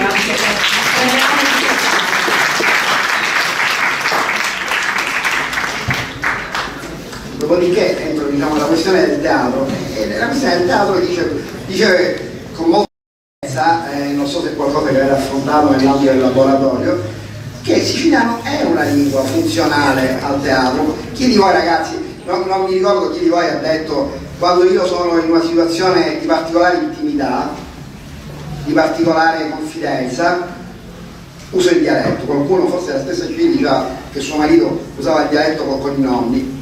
Ecco, diciamo, le situazioni familiari, le situazioni di intimità. E ragazzi, torno al punto di partenza. Cosa significa situazioni intime e familiari? Situazioni in cui il corpo, questo sconosciuto, perché non c'è un tempo come il nostro in cui il corpo viene esibito e quindi archiviato, rimosso, ragazzi. Qua noi archiviamo, qua noi rimuoviamo la nostra vita, mentre questo è un repertorio e il teatro questo lo sa. Allora, diciamo, al teatro il corpo come repertorio utilizza la lingua siciliana come lingua funzionale, lo fa da secoli, lo fa anche oggi nella misura ibrida, bastarda, come dire, versivelle, camuffata, in cui il siciliano oggi può essere usato. Ma perché lo fa, ragazzi?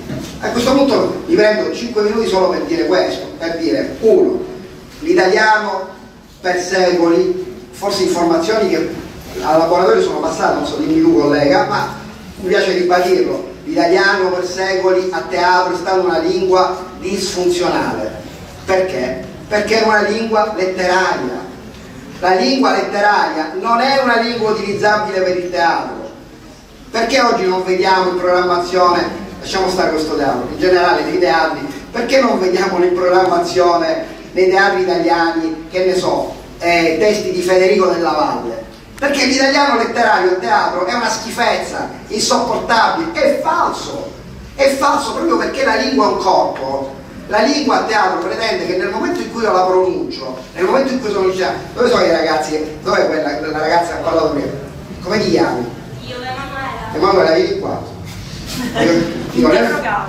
No, non interrogata, vieni qui perché nel momento... Non me la scioccare però così. No, ragazzi. Nel momento in cui... Vieni un attimo qui. Nel momento in cui lei parla in scena, questa è una scena, nel momento in cui lei sta parlando, scusami, nel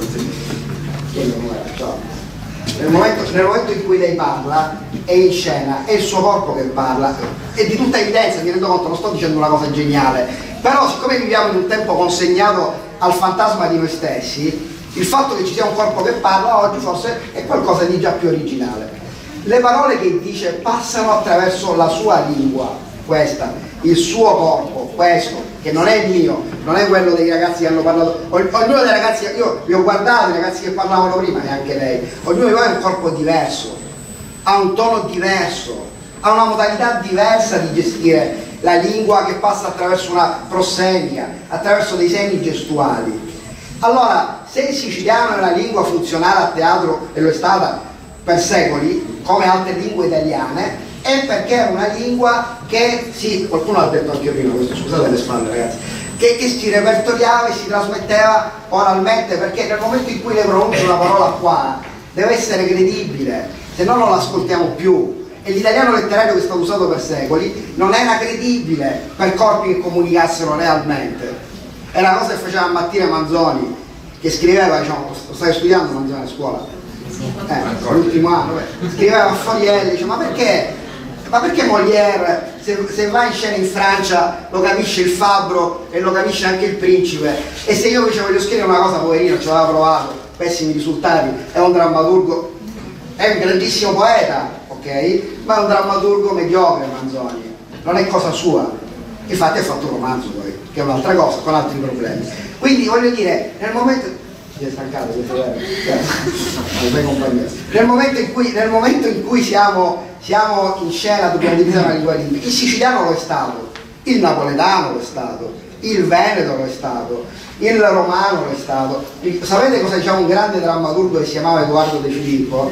Diceva il teatro italiano non esiste, e il teatro è sempre stato siciliano, napoletano, veneto, romano, lombardo, cioè il mosaico di lingue, il mosaico di attitudini culturali che ha informato il nostro paese per secoli. Non è che siccome 150 anni fa è stata fatta l'unità d'Italia, come ti chiami? Angelica, a lui dire qualcosa? Io farò questa cosa. Ma quanti Angelica? Vieni qua su Angelica. Vieni. Dico, non è che siccome è stata fatta l'unità d'Italia voi dovete pensare che improvvisamente l'italiano andasse bene per tutto, perché non va così.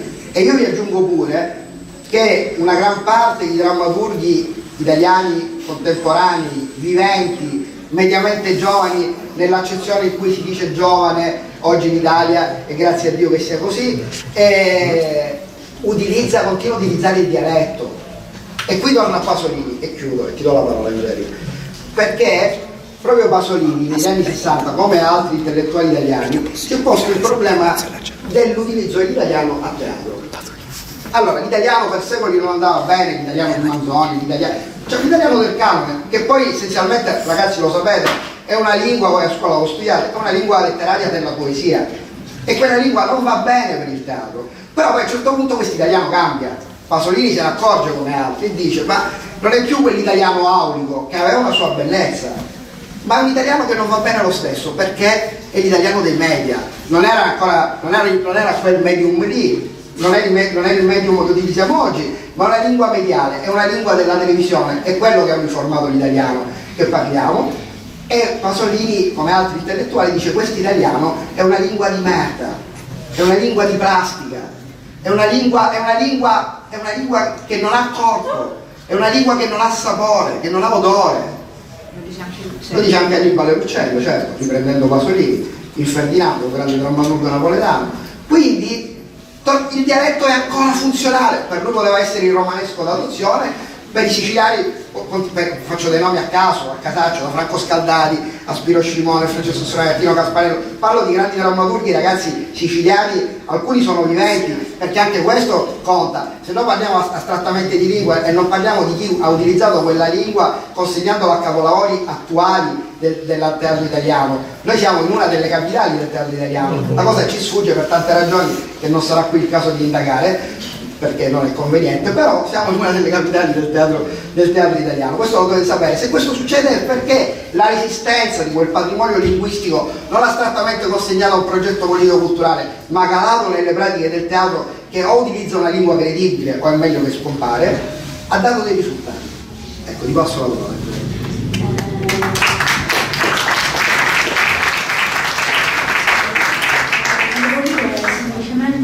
Ciò che ha detto riguardo alla lingua come corpo nel teatro è totalmente vero, e volevo portare l'esempio di un'opera a cui ho partecipato tanto tempo fa, per l'appunto lei, il mafioso.it, non so se qualcuno se la ricorda. Il mafioso.it è un'opera quasi totalmente in dialetto siciliano, che non mi ha lasciato un segno particolare rispetto a tutte le altre opere che ho fatto, soprattutto quelle liriche, che sono caratterizzate da personaggi tipi come la donna che per amore si suicida e cose del genere, mentre quell'opera, quello spettacolo in siciliano, in lingua siciliana, mi ha lasciato un segno particolare, perché la lingua ha portato quel di più ai personaggi, li ha fatti diventare più concreti, gli ha dato qualcosa in più nella personalità che li ha... è come se uscissero fuori dal teatro e narrassero invece vicende per l'appunto reali, contemporanee, e niente, questo afferma che questo afferma semplicemente che è vero, la lingua è un corpo, cioè il dialetto, non solo quello siciliano ma anche gli altri dialetti, danno per l'appunto quel colore in più al teatro, soprattutto al teatro, perché si concretizza proprio in questo, nel far emergere le emozioni, i colori dell'essere umano. Grazie Vincenzo mi stava andando. Ti ringrazio perché la tua testimonianza dà forza a quello che dico, ma non perché voglio avere ragione, ma perché è vissuta. Poi allora, Vincenzo Di Rosa sta andando, volevo dire una cosa che può interessare o no, ma quando io parlo, questo è interessante a proposito della lingua come vettore di comunicazione e di utilizzo anche concreto, non mi è mai capitato di parlare con un artista siciliano del teatro, che è il mio campo di studio, voglio dire, innanzitutto, in italiano. Quando parlo con Vincenzo Di Rosa spesso e volentieri parliamo in dialetto. Quando parlo con Gaspare Balsamo spesso e volentieri parlo in dialetto, quando parlo con Vincenzo Pierrotta spesso e volentieri parlo in dialetto, quando parlo con Spiro o Francesco Strameri parlo in dialetto. Perché succede questo? Perché, anche questa è una cosa interessante per voi ragazzi che studiate il teatro, che siete interessati al teatro, qualunque cosa decidiate poi di fare, perché il teatro è il motivo per cui una lingua funziona o non funziona, perché il teatro non nasce appunto come idea culturale astratta, nasce sempre in maniera deduttiva da una routine e funziona. Se nasce in maniera deduttiva, voi che fate un laboratorio dovreste saperlo, se funziona in maniera deduttiva da una routine, cioè non si può scrivere un testo, ma questa è l'ultima cosa che mi permette di dire, non si può scrivere un testo perché ci piace una storia, si scrive un testo perché si è quel senso di compagnia, cioè si sta insieme, si condivide una relazione, i corpi si parlano prima ancora che le teste, le menti, i cervelli, diciamo, si parlano, e parlandosi che lingua utilizzano? Ecco, mi avete risposto anche Angelica, grazie. Nel momento in cui si è veramente in confidenza, forse una residuale speranza, non strategicamente politica, ma meramente umana, che non è poco, ci dice che c'è una possibilità di sopravvivenza per la lingua siciliana. Grazie, scusate.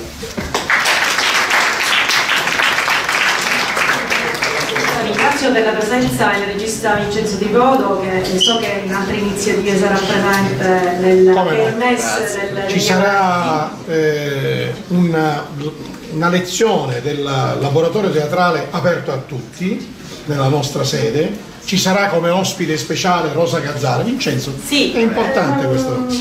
Sono venuto solo come spettatore, è un piacere intanto di vedervi qua. Sì, abbiamo un'iniziativa adesso giovedì alle ore 20 alla sala RB, dove sarà presente la traduttrice e poetessa Rosa Gazzara, una donna di 94 anni straordinaria, che ha tradotto direttamente dal greco al siciliano, quindi non dall'italiano al siciliano come c'è un traduttore di traduttori, come purtroppo Pirandello ha fatto nel caso Luciforo. E poi vabbè, no, l'altra iniziativa bisogna non... L'altra non gliela possiamo, perché è vietata ai minori di anni 18. Vietata ai minori di anni 18, grande poeta siciliano del Settecento. Li avrete tutti dietro una porta, così. E i posti sono pochi.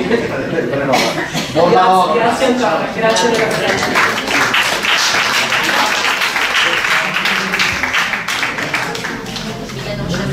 Allora, adesso i ragazzi del laboratorio musicale se si avvicinano, perché avevano preparato intanto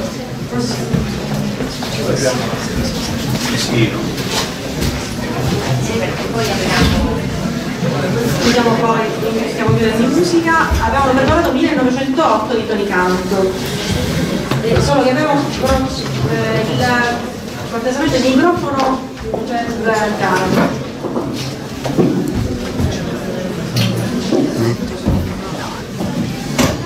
Perché? Do fastidio? No, non dà fastidio, non si preoccupi. Sono benito per risposta. Non si preoccupi.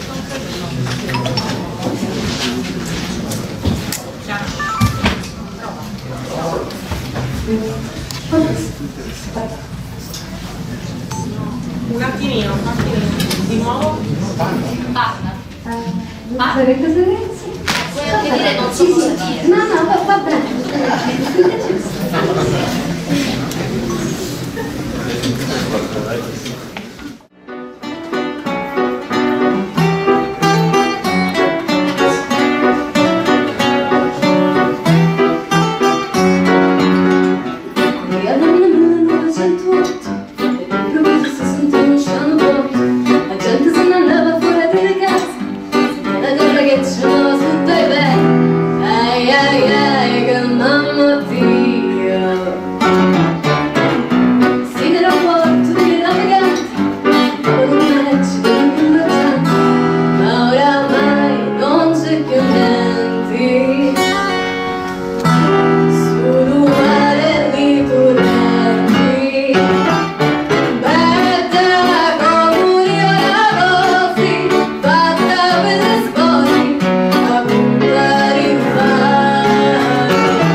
si sentì uno sceno battuto.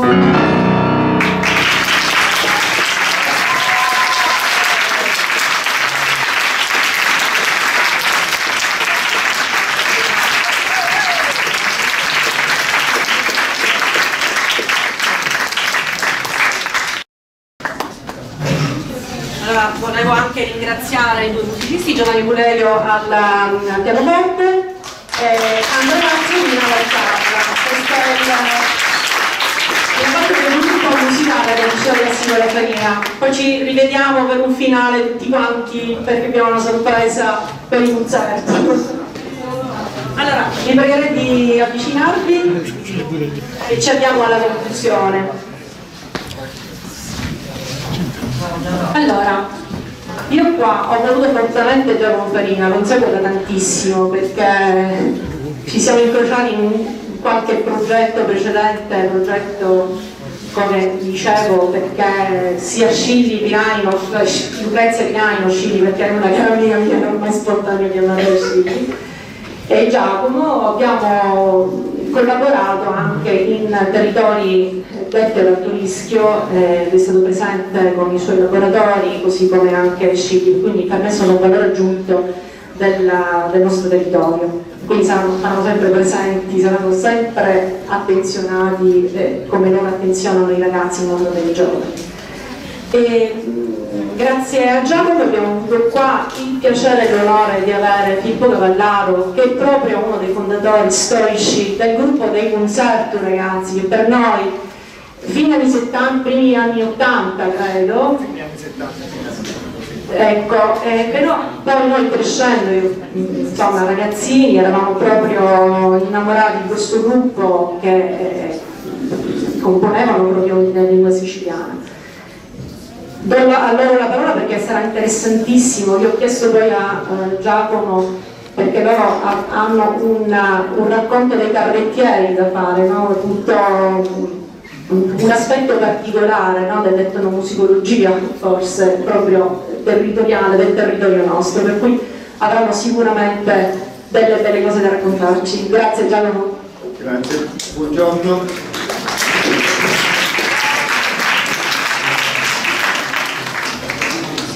Sì, in effetti alla fine degli anni 70 il gruppo nacque con un'iniziativa all'interno del mondo degli scout.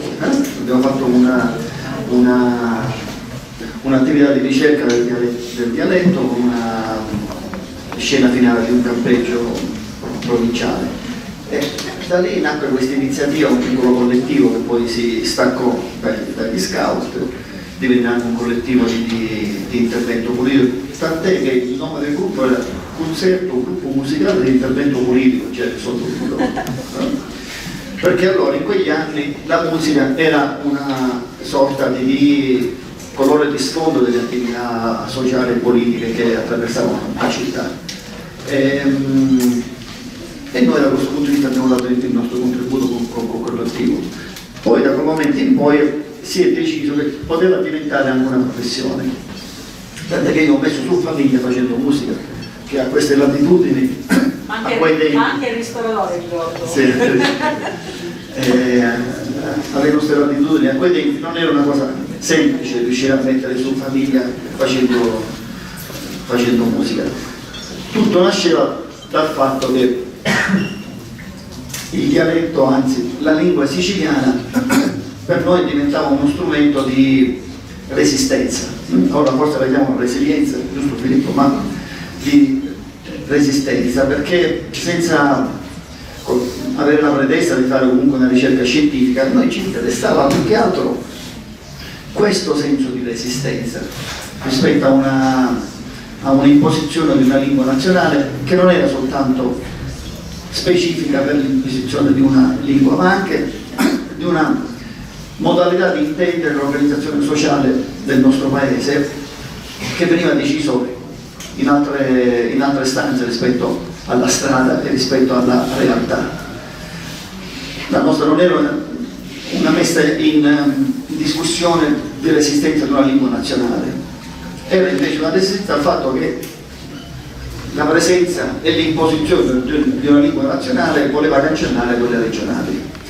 ed allora da questo punto di vista diventava uno strumento di resistenza in questo senso. E per noi fu lo spunto per andare a cercare questi esempi in modo assolutamente non scientifico, ma per conoscere quello che ora chiamano lo speech, no? Cioè la lingua parlata, come si stava evolvendo, per esempio in città dal 1908 che è stato il fenomeno antropico per cui noi abbiamo cominciato ad avere queste immigrazioni da parte di buona parte della Sicilia dentro la città e che mischiava il linguaggio della città. Io per esempio provengo dalla zona ionica, i miei primi 10 anni li ho passati a Fulcisicolo, che era un paesino marinaro, ed invece altra parte del gruppo musicale, specialmente per esempio Nello Mastroeni, che è l'autore delle musiche e praticamente di quasi tutti i nostri testi, lui proviene da Barcellona, che invece è una zona anche quella marinara ma tirrenica, con una influenza e un dialetto, una musicalità abbastanza diversa dalle zone ioniche, una musicalità un po' più arrotondata rispetto a quella della parte ionica, e quindi ci immaginavamo come il dialetto, la lingua siciliana parlata a Messina fosse frutto di questi cambiamenti antropici, di come cambia la realtà, di come cambia il territorio. Difatti noi, devo dire, siamo un po' perplessi su questa idea di insegnare il dialetto nelle scuole, perché consideriamo le lingue regionali come delle lingue dinamiche, che cambiano così come cambiano le persone, come cambia la realtà, come cambia il mondo del lavoro, per esempio, i rapporti, come cambia la coesione sociale quando c'è. Ed invece il fatto di dover insegnare con dei libri di testi, magari si comincia oggi il 28 novembre, alla fine si decide quali sono i testi il 28 novembre del 2024, in quel momento noi congeliamo la lingua parlata e non la si può più muovere. Invece, secondo noi, le lingue regionali sono dinamiche, cambiano continuamente e sono uno specchio di come cambia la realtà, di come cambiano le persone. Da questo punto di vista io per esempio sono abbastanza d'accordo con il signor Monteleone, il vostro studente, il vostro collega che ha fatto quando parlava della lingua zalla. Io mi alzo perché, avendo fatto come primo mestiere il musicista, sono abituato a parlare col corpo, giusto fare poi un metro e 90 di altezza non ho lo stesso peso di Dario, scusa, non intendo il peso corporeo, parlo del peso di autorità, ecco. È vero, il dialetto, la lingua siciliana ha una deriva volgare, zalla, ma c'è un metodo per devolgarizzare il dialetto e sono le arti, naturalmente. Già Dario l'ha detto, il teatro, e questo è una modalità di restituzione della lingua regionale, delle lingue regionali, in modo assolutamente non volgare, e in questo anche la musica, naturalmente. In più la mia ultima parte di idolatrare quasi la lingua regionale è il fatto che le lingue regionali sono legate a quello che viene universalmente chiamato come il protolinguaggio musicale. Il protolinguaggio musicale è quello che probabilmente qualche decina di migliaia di anni fa era lo strumento di comunicazione dei primi uomini, dapprima Erectus e poi Sapiens. Si comunicava essenzialmente con questo perché ancora la capacità o l'idea di poter articolare vocali e consonanti non c'era, ma quel era la possibilità di esprimere una quantità abbastanza notevole di espressione. Se poi per favore lo facciamo insieme questo per esempio, una cosa che ti piace, come la esprimereste proprio? È una cosa che invece non mi piace? Ecco. Quel era essenzialmente espresso in termini musicali. Il ritmo, l'intonazione, la dinamica con cui viene fatta, che vuol dire stai attento, una sorta di accenno anche un po' aggressivo, di aggressività. Noi purtroppo quando abbiamo deciso che invece era il testo a esprimere meglio le nostre opinioni e le nostre comunicazioni, abbiamo annichilito questa parte del cervello che si esprime in modo musicale.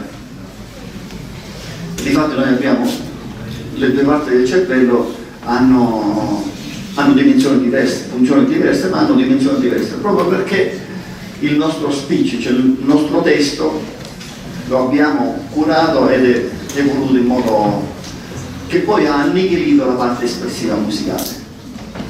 I musicisti hanno cominciato a studiare e a utilizzare un po' meglio di noi anche quest'altra parte del cervello. Le lingue regionali sono decisamente collegate a questa modalità espressiva, sono molto più musicali, sono molto più ritmiche,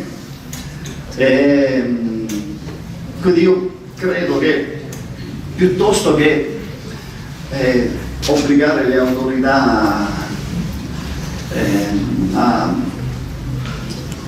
mettere un'ora di lezione al dialetto, probabilmente dovremmo curare invece la parte espressiva delle lingue regionali e alimentare le parti legate alle ritualità, per esempio, anche se purtroppo il maniscalco non c'è più, il carrettiere non c'è più, non si tirano più la rete, però quei canti di lavoro o anche le occasioni rituali religiose, per esempio, che erano spesso e volentieri frutto anche di espressione di questo tipo di cose, dovremmo provare a alimentarle anche passando attraverso il teatro, naturalmente.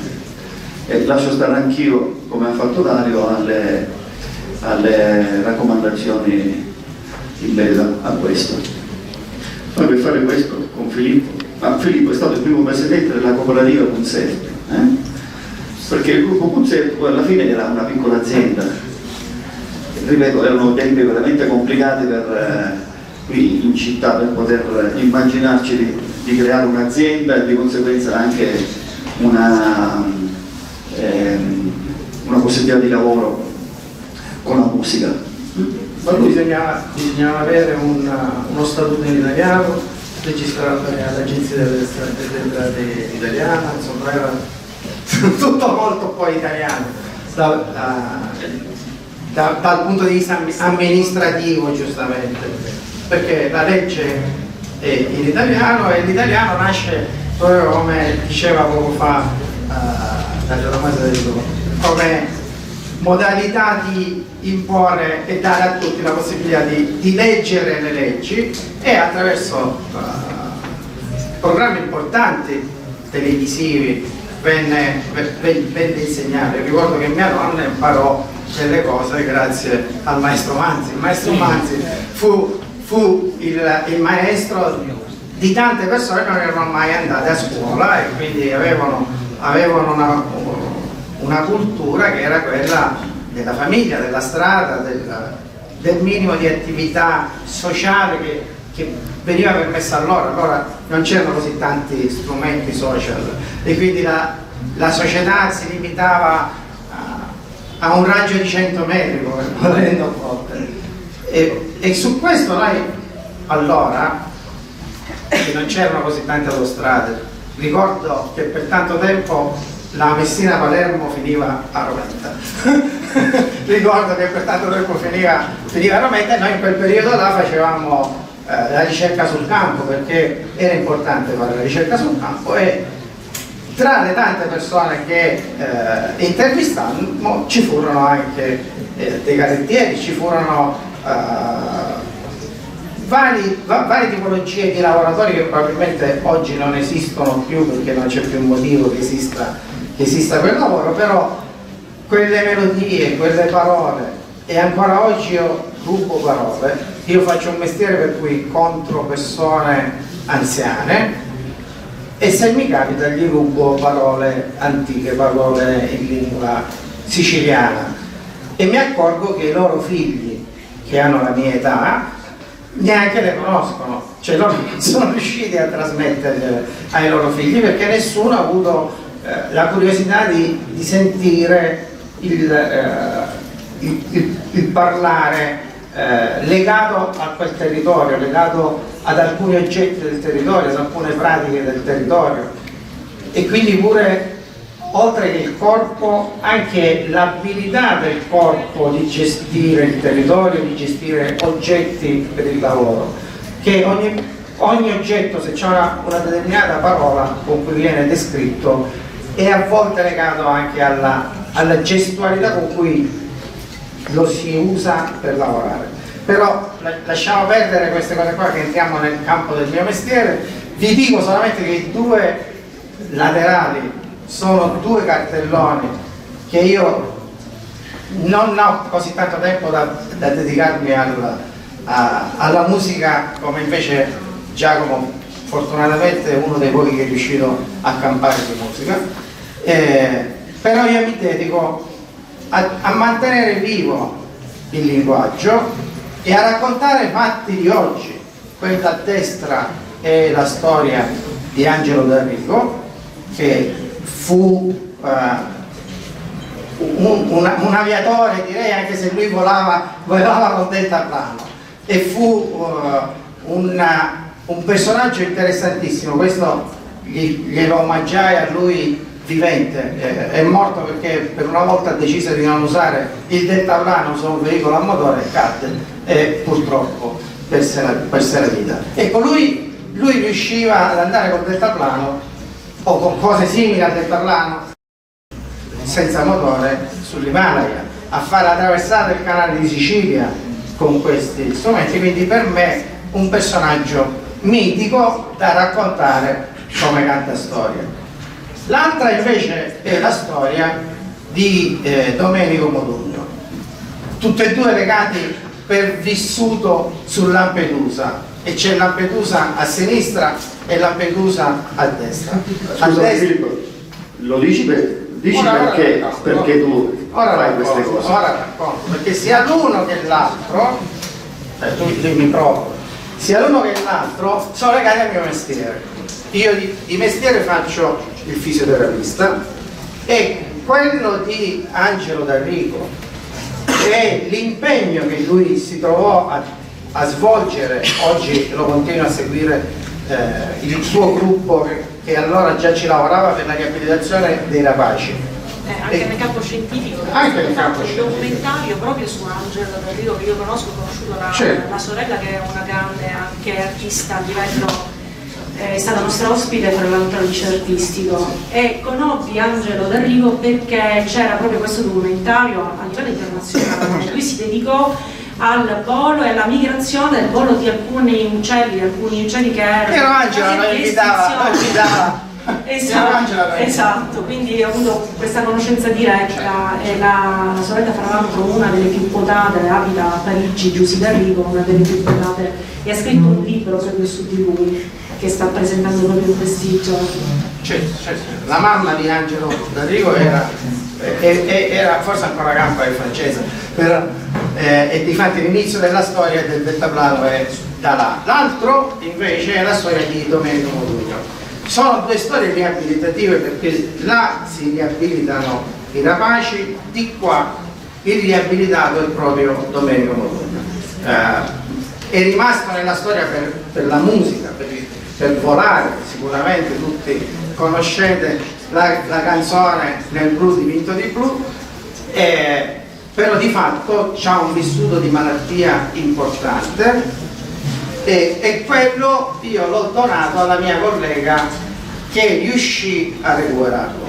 Lui non riusciva a recuperarsi, però grazie a studi dal punto di vista neurolinguistico italiani, e quindi a come lavorare su memorie dal punto di vista neurolinguistico, il movimento viene trasformato in comunicazione, la comunicazione diventa gesto e dal gesto, non so se siete arrivati a studiare le proprietà emergenti in filosofia di Bergson e compagnia cantante, però attraverso queste funzioni delle proprietà emergenti esce fuori il movimento come significato comunicativo, e il canto, il teatro, le arti hanno un grande valore di comunicazione con questa strategia che non è la ripetizione dell'atto motorio.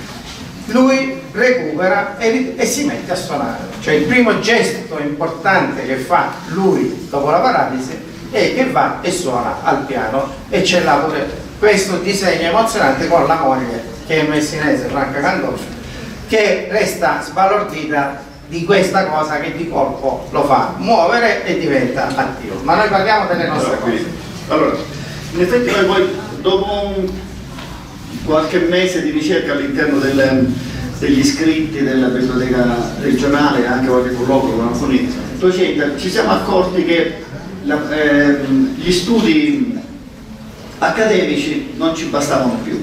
Anzi, forse Dario, non so, proprio su questo argomento probabilmente gli accademici non riescono a incidere nella realtà, è come se poi gli studi, gli scritti, le pubblicazioni rimangono in quell'ambito e non succede sempre soltanto in quest'ambito, no? Fortunatamente ci sono anche delle eccezioni, e quindi siamo scesi nella strada, siamo andati nelle bettole dei Neppoli o dei Peloritani, siamo andati a trovare mio nonno a Fulcisicolo. Lui era un carrettiere, è stato probabilmente la prima ricerca sul campo che abbiamo fatto, e mi sono accorto in quell'occasione che non era una fonte inesauribile di queste cose.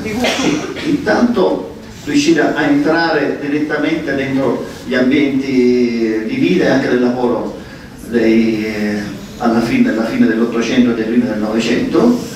Lui fece la prima guerra mondiale, ma poi, siccome non si vuole iscrivere al Partito Nazionalfascista, diciamo così, annichilirono un po' la sua attività lavorativa, e quindi da questo punto di vista aveva anche una piccola, come posso dire, un piccolo orgoglio per quanto mi riguarda nei confronti di mio nonno. Don Gabriele Magnocco si chiamava, ma lo chiamavano Canta la notte perché lui da Furci raggiungeva i mercati messinesi camminando con la sua cavalla di notte e cantava. Tant'è che l'abbiamo ritrovato in alcuni libri di poesia, uno di questi è quello di Giovanna la Maestra, che è una educatrice, una scrittrice messinese. Ho trovato questo piccolo capitolo nel suo libretto, Canta la notte. Guarda, questo qua dice sì, era un vecchietto che passava la mattina, era mio nonno. Scusa Gianni, tuo nonno era un Canta la notte? Sì. Ma poi ci dobbiamo fare una discussione. Ecco, poi ci lavoriamo su. E da lui abbiamo raccolto questa canzone struggente, bellissima, che raramente, fortunatamente, l'ambiente del folcloristico non ha deturpato, non ha raccolto e non ha deturpato, perché purtroppo ci sono anche ovviamente delle derive un po' dubbie sul recupero delle tradizioni popolari. Questo assolutamente no. Ci sei?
la sento cantare una voce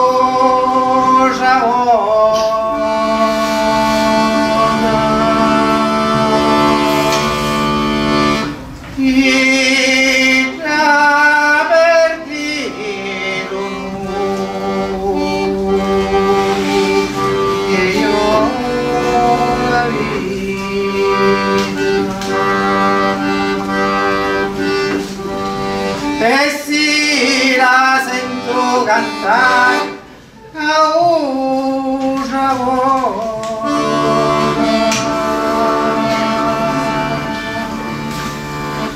i traverdi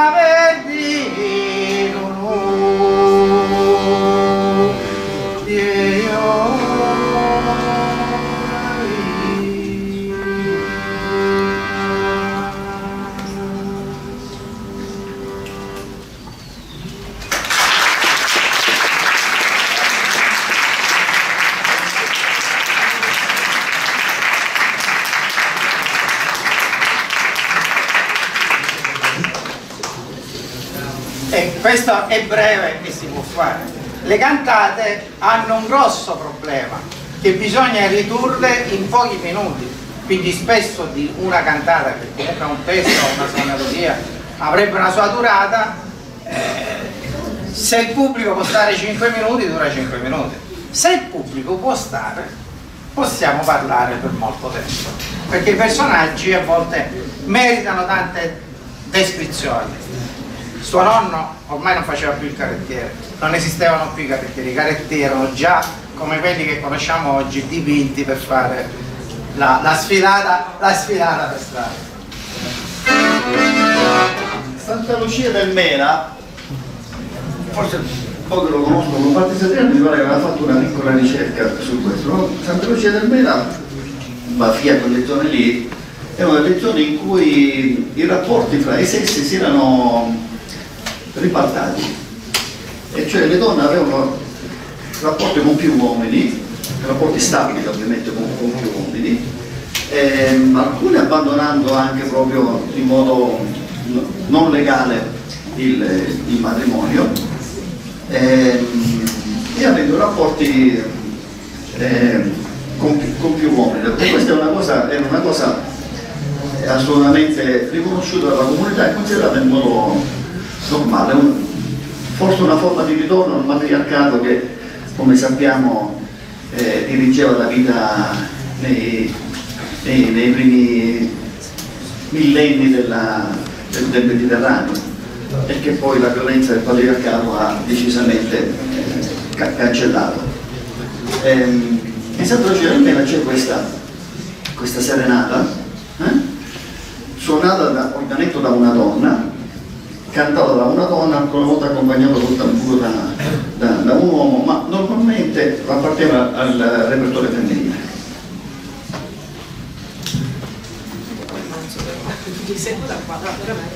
Però è una canzone, sì, è una canzone, una serenata di un uomo verso una donna.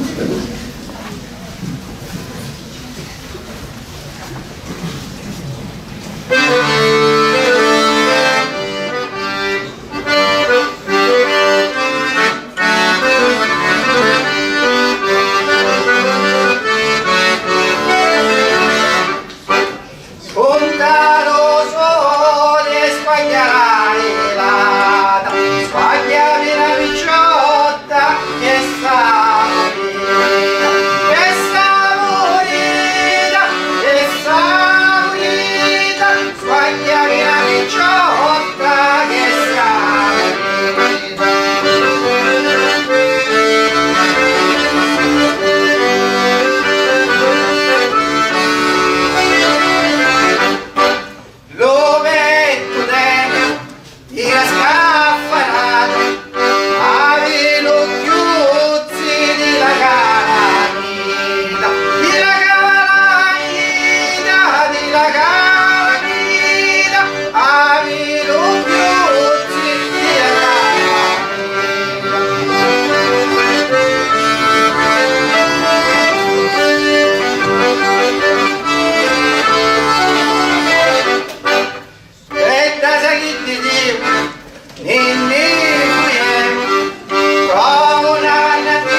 buoni amici, sai chi faceva?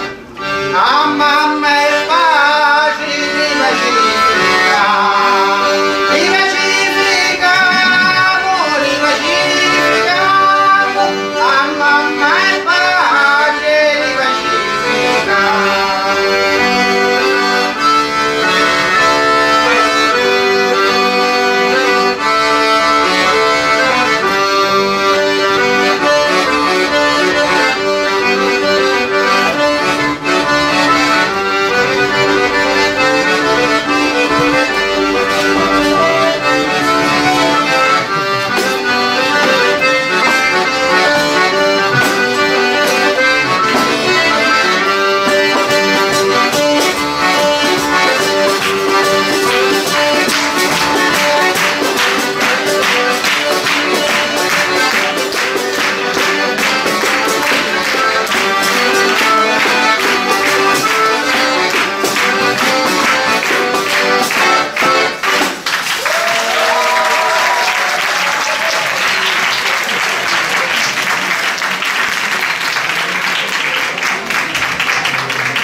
Io non so, veramente emozionatissimo.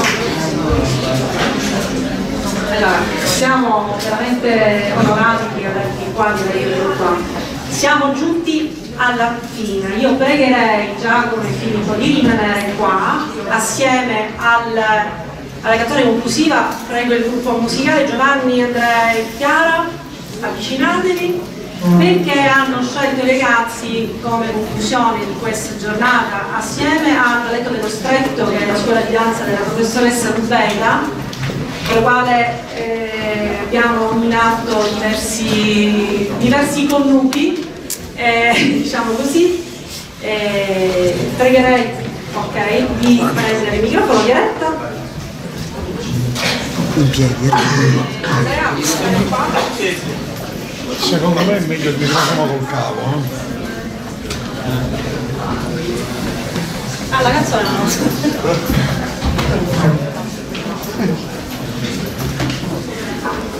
La canzone scelta è Mocatta, che è un chiaro omaggio ai concerti.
tutta la vita che faccio questa canzone e per me mi sono... Quindi l'hai fatta molte più volte di noi. Per la prima volta nella mia vita ho avuto paura a fare questa canzone.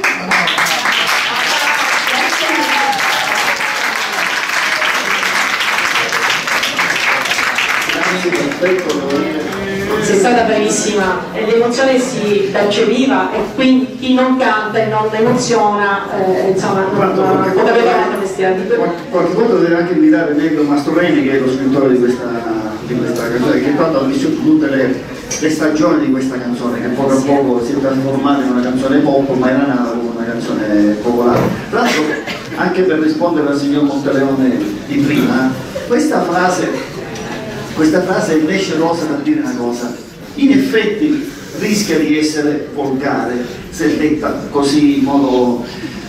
Era un invito da parte del cantante che stava sotto il balcone a invitare questa ragazza rosa a uscire dal balcone, a scendere sotto, anche per fare l'amore, per esempio, no? E quindi anche perché le serenate hanno alla fine questa funzione finale, no? di creare la coppia. La frase invece rosa per dire una cosa, tra l'altro è nata con un colloquio con Maurizio Bernava, che allora suonava il basso con noi, rischia di essere volgare se uno dice esce rosa per dire una cosa, ma tradotto in modo musicale, tra l'altro con una voce così carina, anche con questa armonia di sotto semplice ma efficace, diventa poesia. Grazie.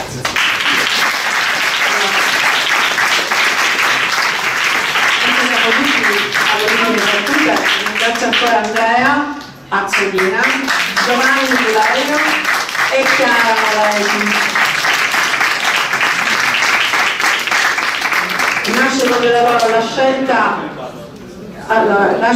scelta di una carta che poi siamo riusciti a realizzare, perché anche le ballerine che io inviterei a salire qui assieme alla maestra Cubeta sono della Farina, vorrei precisarlo.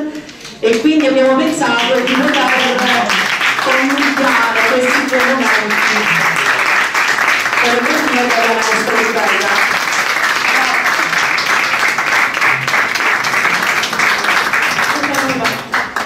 Elena Ruggeri. Allora, di qua, io ancora una volta, grazie maestra Mimma Cubeta. Grazie a voi, accetto sempre volentieri i vostri inviti. Mi fa sempre piacere lavorare con voi. E quel tocco di grazia, e quindi abbiamo un po' completato quello. Io purtroppo provengo anch'io dagli studi musicali, insomma, dal conservatorio, dal DAMS, per cui per me è la mia vita, la mia formazione. Facciamo cultura in questo momento, penso a 360 gradi, abbiamo un classico, un artistico, mettiamoci anche il teatro, la musica, proprio il dance, la danza, e scriviamoci il ecco, abbiamo fatto la promozione, il messaggio promozionale del professore Tomasello. Tra l'altro ex alunno della Farina, quindi non so se lo posso dire. Tutto torna. Tutto torna. Io ho dimenticato di ringraziare una persona che mi sta sempre a fianco giorno, notte, anche se alle 5 del mattino, che è la professoressa Maria Antonietta Golosi. Grazie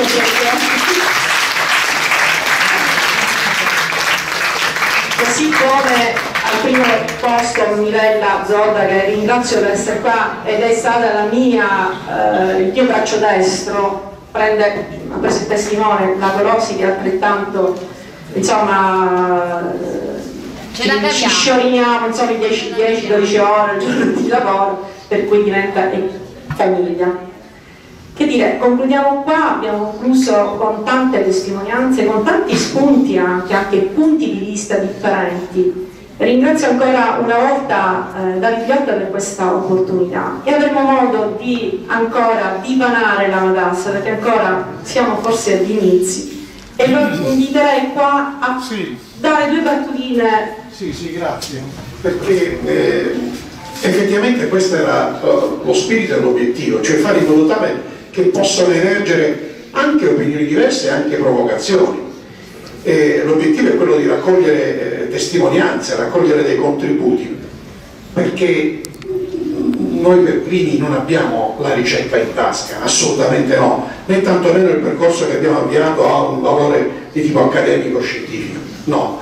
La volontà è quella di accendere i riflettori su un tema, fare in modo tale che certi aspetti emergano le provocazioni, emergano le contraddizioni. Un fatto è sicuro, che se quando noi andavamo a scuola, ma tuttora è così, venivamo redarguiti perché usavamo il dialetto, è un fatto. Se gli artisti, quando vanno a fare i provini a Roma e a Milano, vengono dalla Sicilia, devono stare attenti a utilizzare l'inflessione siciliana, cosa che non accade per i romani, cosa che non accade per i veneti. Perché? Perché ancora il siciliano, l'utilizzo del siciliano, questa inflessione viene individuata come negletta, e magari gli attori siciliani gli si danno soltanto le parti da mafiosi o simili. E allora il nostro obiettivo è quello di recuperare quella dignità, come dicevo poc'anzi. E per quanto riguarda anche l'aspetto scolastico, no? Giacomo diceva ho dei dubbi, ma certo, io penso che l'arte deve venire in soccorso, perché è difficile trovare dei testi, è difficile immaginare anche un'erogazione di questa formazione, ma istituzionalizzare la possibilità che un'ora a settimana magari si ascolta la Rosa Baristrelli, magari si ascolta il concerto, magari si ascolta si fa teatro, Martorio, bravo. Questo può essere un modo per avvicinarci alla lingua siciliana in modo naturale e l'arte ci viene in soccorso. Grazie a tutti voi e vi aggiorneremo su quelli che sono gli sviluppi dei prossimi incontri. Domani c'è l'Istituto Comprensivo di Sole Olie che hanno messo in scena 3 scenette satiriche e domani pomeriggio la Mondadori e poi via via tutti gli altri eventi. Non vi voglio trattenere oltre. Buona settimana della lingua siciliana.